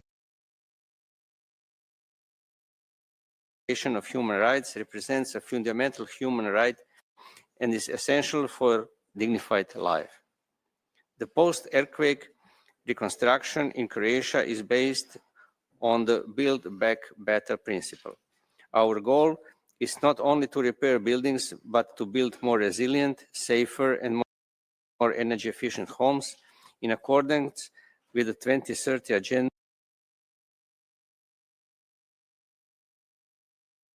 and the Sustainable Development Goals. Special emphasis is put on socially vulnerable groups, these at the highest risk of poverty. Therefore, the Republic of Croatia finances the reconstruction of both private and public buildings, ensuring equal access to safe and dignified home for all citizens. By now, we have reconstructed and constructed nearly 53,000 housing units, and we have carried out more than 700 reconstruction projects of public buildings and infrastructure with the support of the European Union Solidarity Fund. Each reconstructed apartment or house represents much more than just a building. It's a home restored, a hope renewed, and place where families can build their future. Excellencies, allow me to express my gratitude to our international partners, the United Nations, and agencies, the European Union, and all the states and organizations which showed solidarity and support. Your help is not just material, it is an expression of unity, multilateralism, values, and the belief that no one should be left aside.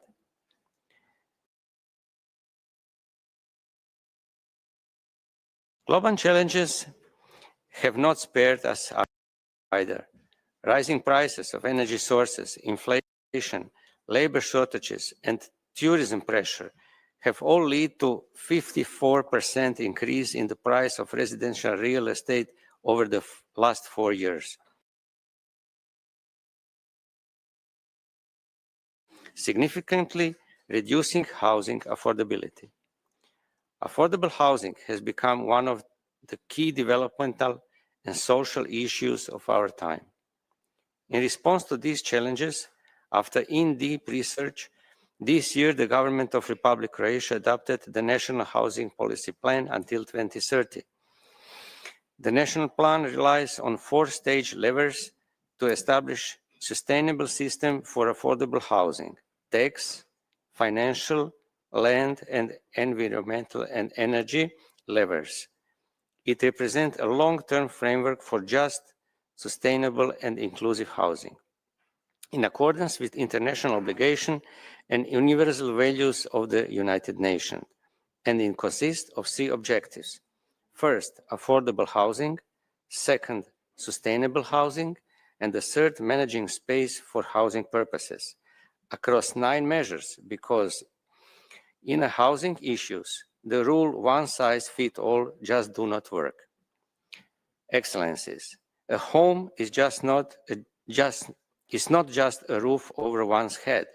A home is foundation of safety, a source of identity, and the starting point for achieving all other human rights. It is, as emphasized by the UN Habitat, as well essential for sustainable communities and for the future of mankind. Thank you.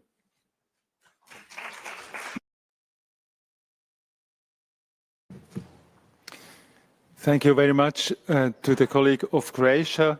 The next speaker is Mrs. Marina Izgarovic-Bacivegic, State Secretary of the Ministry of Spatial Planning, Urbanism and State Property of Montenegro.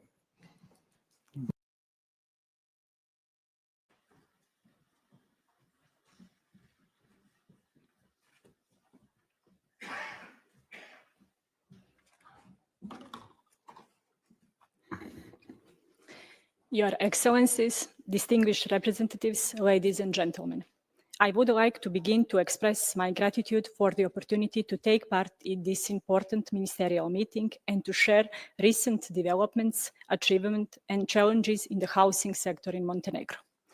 In June this year, the government of Montenegro adopted the housing policy strategy until 2034, together with an action plan from 2025 to 2026.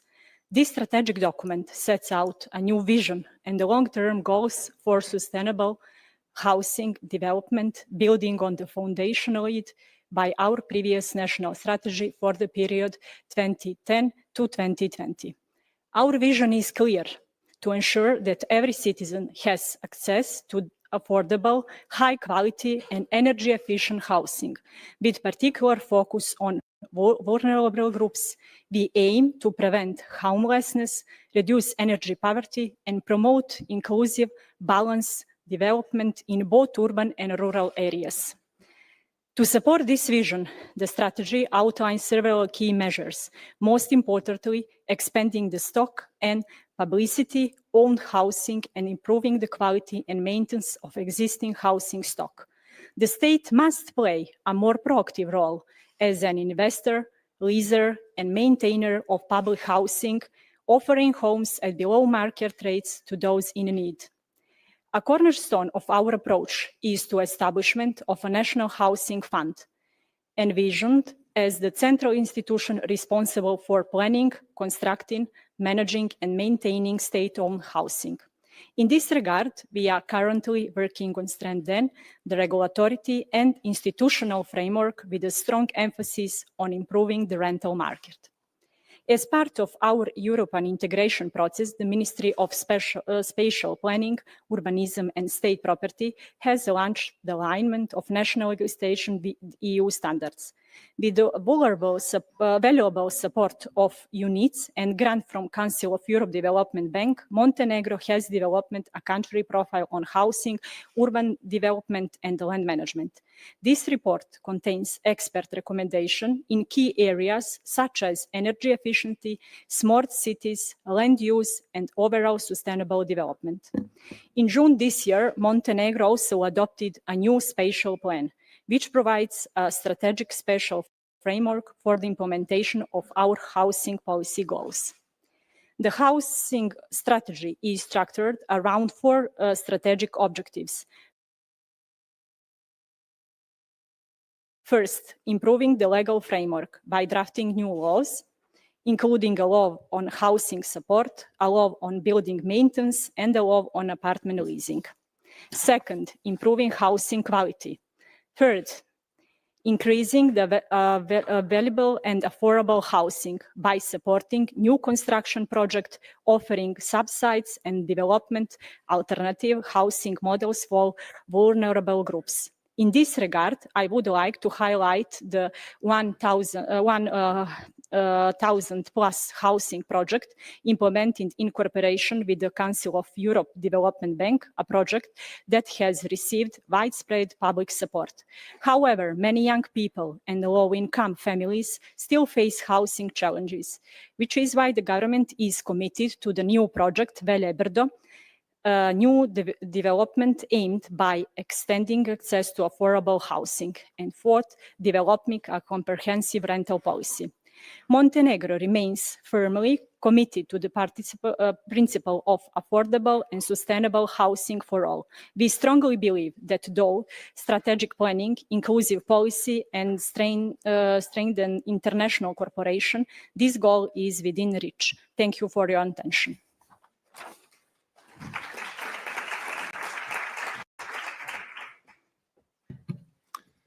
Thank you very much for these insights. The next speaker is Mr. Martin Østvedt-Moe. He's State Secretary, the Ministry of Local Government and Regional Development of Norway. You have the floor.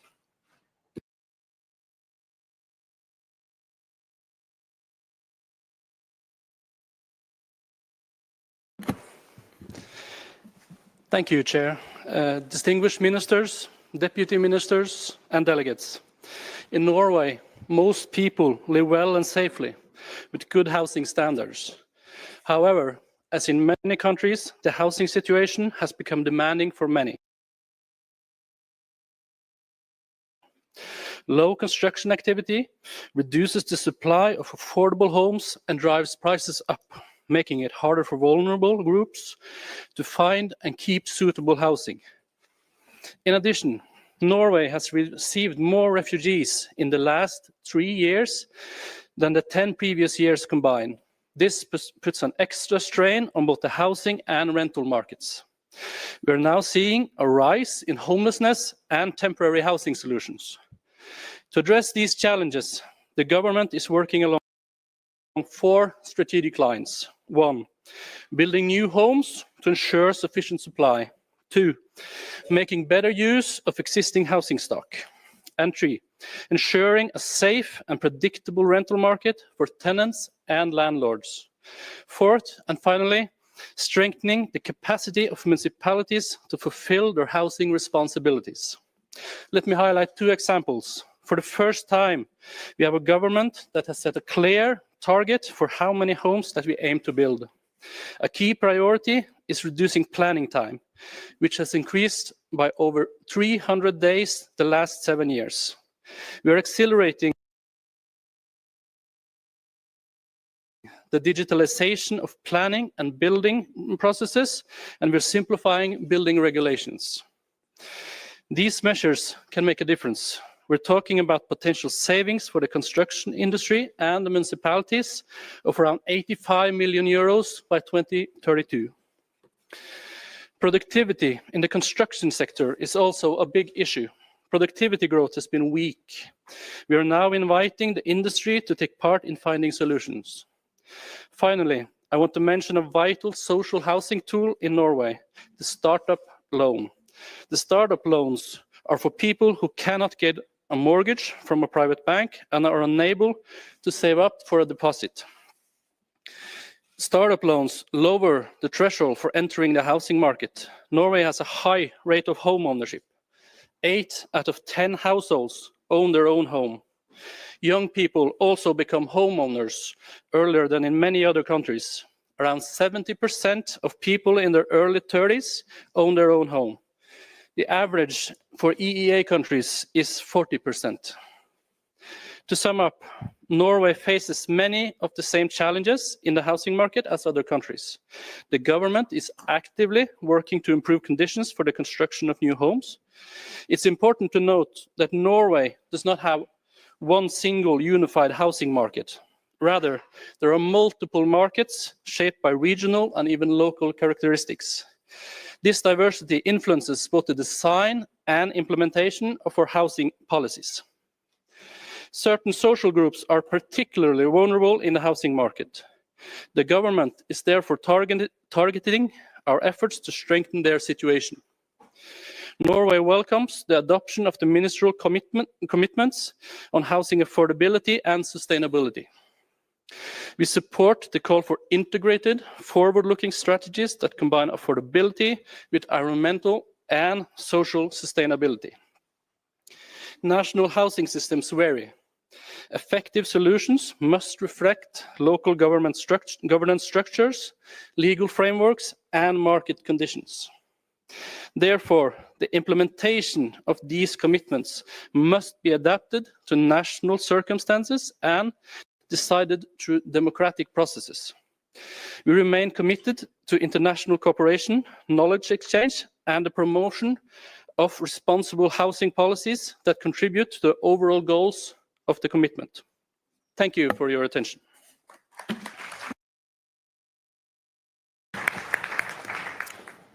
Thank you very much for your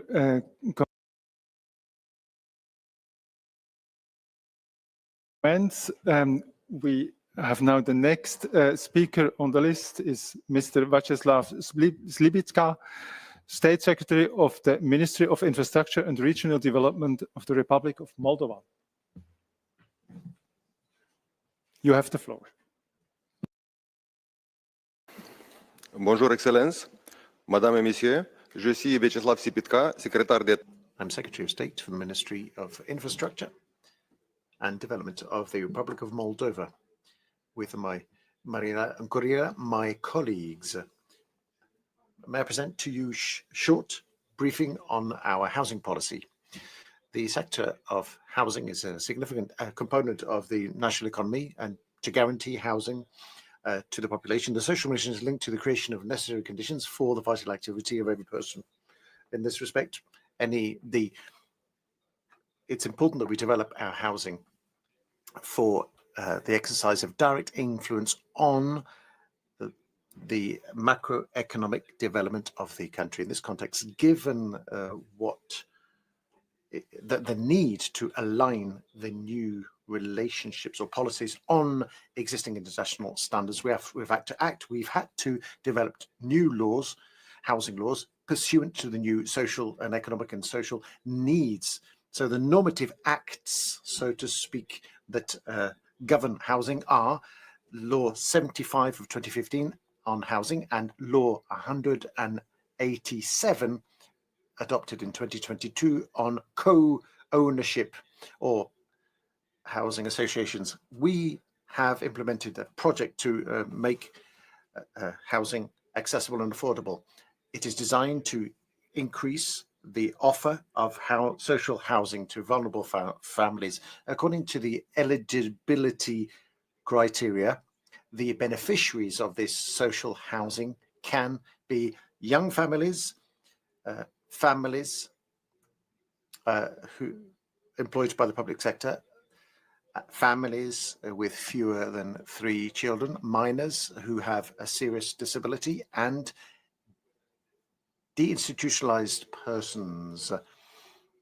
In our country, we've developed over 3 phases, 2007 to 2011. First of all, it cost 7.7 million euros with the help of the European Council Development Bank, as well as, so that is to the tune of 64%.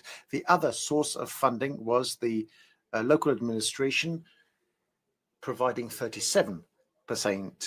In total, 289 housing units were built. That was the first phase. The second phase was covered 2012 to date. It has cost so far 20 million euros with funding from the Council of Europe to the tune of 65%. And we have created 777 housing units. The public housing project is now in its third phase, 2030 rather, covering, it has three components. The first one is a component devoted to well, it's for university workers and university professionals. Number two, retirement homes. Number three, third component, homes for persons with disabilities. The total cost of the project is 35 million euros, with a support from the European Council of 79%. Council of Europe, 79%. We hope thus to build 450 housing units, that is between now and 2030. Accessible rent housing is a problem still. Many vulnerable groups live in housing insecurity or have to pay high rents on the housing market. Over the last few years, what we found in Moldova is that the population has, well, the number of aliens living in urban areas has increased, as has the number of older persons and persons with disabilities who have been unable to secure housing. The host centers or the shelters exist to improve the living conditions for these people. Most of the policies, social housing policies in the Republic of Malta, I have sought through my presentation to give you a description of Moldova's social housing. Thank you. Je remercie le représentant. I would like to thank the representative of the Republic of Moldova for that statement. Now on to the representative of Spain. It's Mr.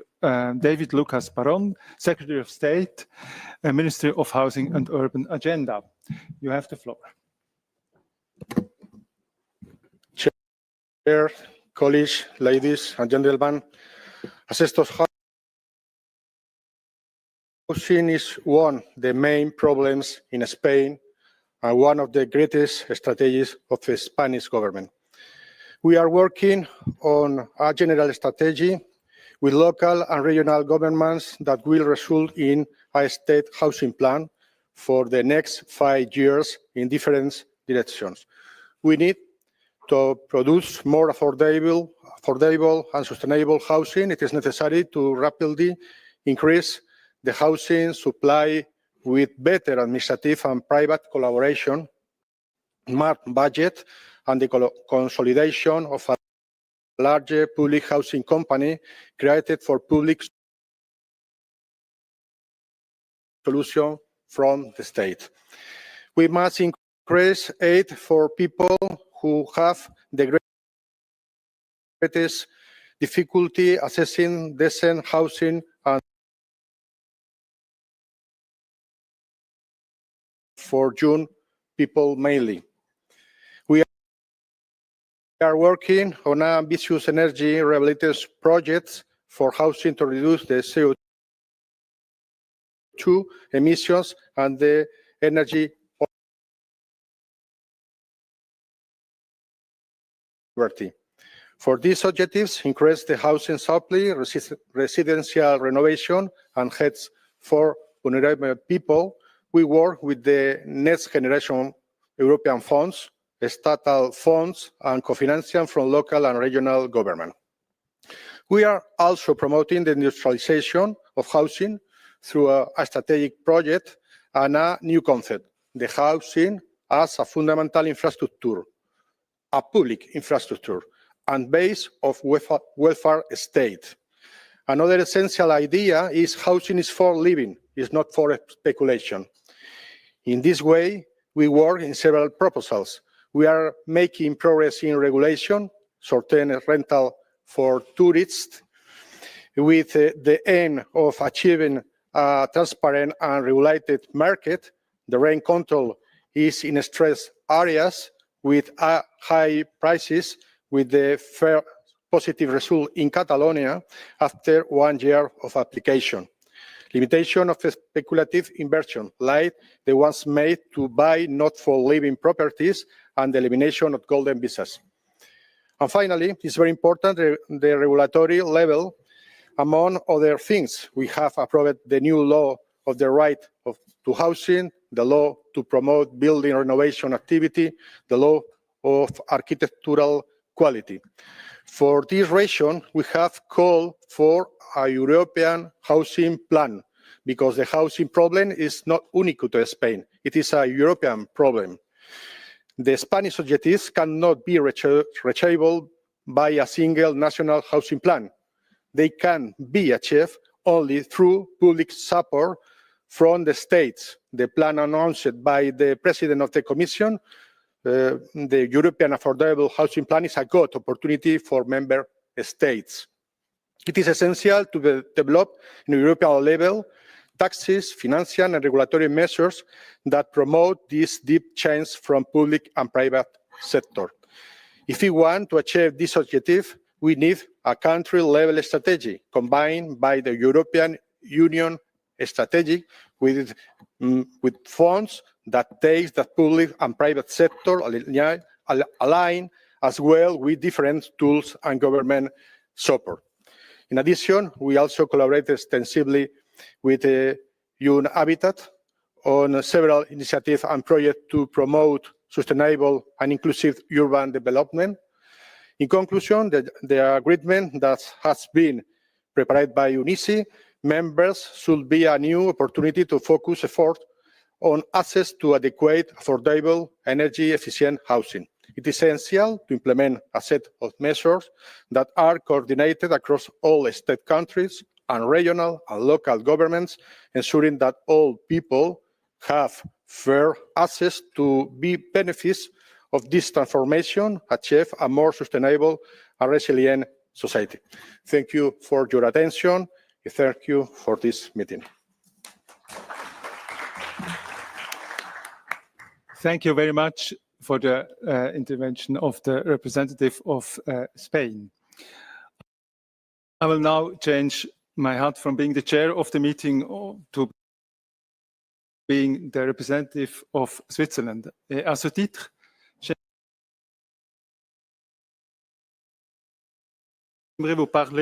I would like to speak to you about our own work to resolve the lack of housing that is now being implemented. I would like to ask the Secretariat to launch the presentation that we have prepared. And so please allow me to start by describing the context in which this plan of action was implemented.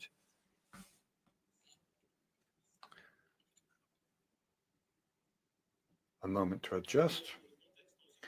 And so the context was a particular situation on the housing market. For years, we have seen that in Switzerland has seen a scarcity of housing, and these following slides will show the cost of housing and the rate of vacant housing in red points. We can see clearly that there's a constant reduction of empty housing since 2020, and now just 1% of housing is available. But in many regions, the rate of housing vacancy is even lower, and this is particularly true in mountainous tourist areas and major cities. We have seen changes in the housing market in the blue line compared to previous years. As you can see, there has been a major change since 2021. Looking back historically, a 1% level is not particularly low, but the situation evolved very rapidly between 2020 and 2025 with a reduction of around 42%. As regards the blue line, which is reflecting the volume of housing available on the market, it has reflected inversely, the red dots, we have also seen a fairly heavy fluctuation recently of around 2.3% growth annually, as you can see. But also we've seen that the lack of housing has been resolved partly by changes in borrowing. So how do we explain the situation? It's both simple and complicated. It's simple in that on the one hand, there's dynamic increase in demand, but also there's a drop in the volume of construction. So in short, there's more and more demand and less properties offered. However, the interaction of those two trends is complicated because we have a number of different demographic changes, the reduction of the number of households, but also reduction of the number of habitable surface. We also have immigration in Switzerland and economic growth. However, the volume of housing offered is not changing as fast as the growth in demand. Land is not allocated for construction fast enough, and there are a number of other economic actors, such as the environment and interest rates also. So, given this situation, our government and Federal Council has, since 2022, has sought associations bringing together stakeholders and competent actors, and this has required engagement and discussion between all parties at the federal and cantonal level, as well as towns and villages, the construction sector and housing companies, as well as civil society. Together with the Economy Ministry, we organized 2 roundtables on the topic of the scarcity of housing. A plan of action flowed from these meetings, and it was presented in February 2024. Now, that plan of action was developed with the participation of all the stakeholders I mentioned above. 35 different measures were recommended in the plan of action, had the goal of boosting the number of houses and flats in general, and to increase the quality of affordable housing also that is adapted to the population's needs. So there were 3 groups of recommendations. 1, to facilitate development of the quality and implementation of construction projects, accelerating procedures and reinforcing them, and also guaranteeing that there is enough adapted affordable housing. And these are midterm and long-term planning measures. Construction and planning both take time. And so there will be some years before we can see any positive impact on the market. An annual survey is conducted amongst stakeholders to track how these measures are impacting the environment. This year, we've seen that more than a third of the measures are being implemented. So we are moving in the right direction, but it will be some time before we can find an exit from this challenging situation. So thank you for your attention.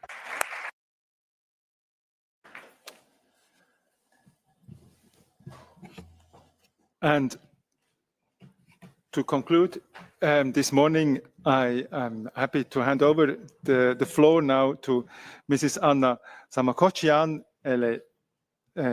She is Deputy Minister of Labour and Social Affairs of Armenia. You have the floor. Thank you. Honorable Chair, Excellencies, dear colleagues. Access to affordable, adequate and sustainable housing, as enshrined in Geneva UN Charter on Sustainable Housing, is a cornerstone of inclusive development, environmental resilience and human dignity. Yet, housing systems continue to face mounting pressures from urbanization, climate change, demographic shifts and economic inequality. These challenges demand more than gradual adjustments. They call for strategic, forward-looking solutions grounded in good practices, institutional innovation, and cross-sectoral collaboration. In case of Armenia, it's worth noting that profound experience of urban planning institutions and the scale of housing stock have enabled the majority of population, over 89%, to reside in their own apartments. Nevertheless, this leaves about 11 of households living in rented or temporary accommodation. Moreover, such challenges as urbanization, aging housing stock, the shortage of social housing for vulnerable and low-income groups, as well as the long-standing needs of displaced families, require the government's sustained efforts to address structural gaps, advancing inclusive policy solutions and mobilize targeted investments that ensure long-term resilience. In this vein, the government of Armenia has provided housing purchase certificates to the families who lost their homes decades ago as a result of 1988 earthquake and as a result of refugee influx from 1988 to 1992. The government also supports young families in subsidizing down payments and interest rates on loans for the acquisition of primary housing. We manage social housing stock and temporary accommodation provision procedures, which are now in an intensive development phase. In this context, I would also like to highlight our largest housing provision undertaken to date. The program targets up to 25 families who have found refuge in Armenia since 2023. It is expected to span 10 years with a projected cost of about 1.5 billion euros. Financial support of up to 11,000 euros per family member may be provided for the acquisition or construction of a home. Beneficiaries may choose their residential space within certain defined support thresholds, and the state will fully finance for residential space acquired or built through mortgage means. However, beyond social needs, many of us face shared challenges in addressing systemic issues in housing and urban development, including underutilized housing stock, rapid urban growth, and the need for climate-resilient, sustainable urban planning. To address these challenges, the government of Armenia has undertaken steps towards transforming urban planning standards and unifying housing policies. Targeted efforts are being made to strengthen and modernize the aging apartment buildings, aiming to extend their lifespan and improve energy efficiency. The approval of the long-term low greenhouse gas emissions development strategy of the Republic of Armenia in 2023 underscores Armenia's commitment in integrating climate objectives into national development planning. The strategy outlines a pathway to reduce emissions, prioritizing residential building upgrades through energy-efficient technologies, improved insulation, and sustainable construction. Nevertheless, progress in addressing housing affordability and sustainability is unattainable without robust international cooperation. Armenia acknowledges the effective bilateral and multilateral collaboration and commends UNECE's continued efforts and expertise shaping the resilient and accessible housing economy. We recognize the importance of enhanced cooperation to deliver joint solutions to shared challenges.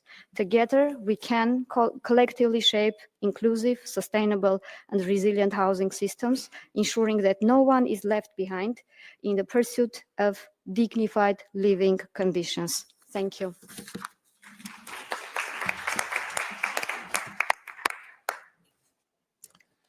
Thank you very much for your presentation. We are now at the moment that the morning session is coming to an end, and I sincerely thank all the speakers. They have already spoken this morning, and I'm looking forward for all that will also share their experience and their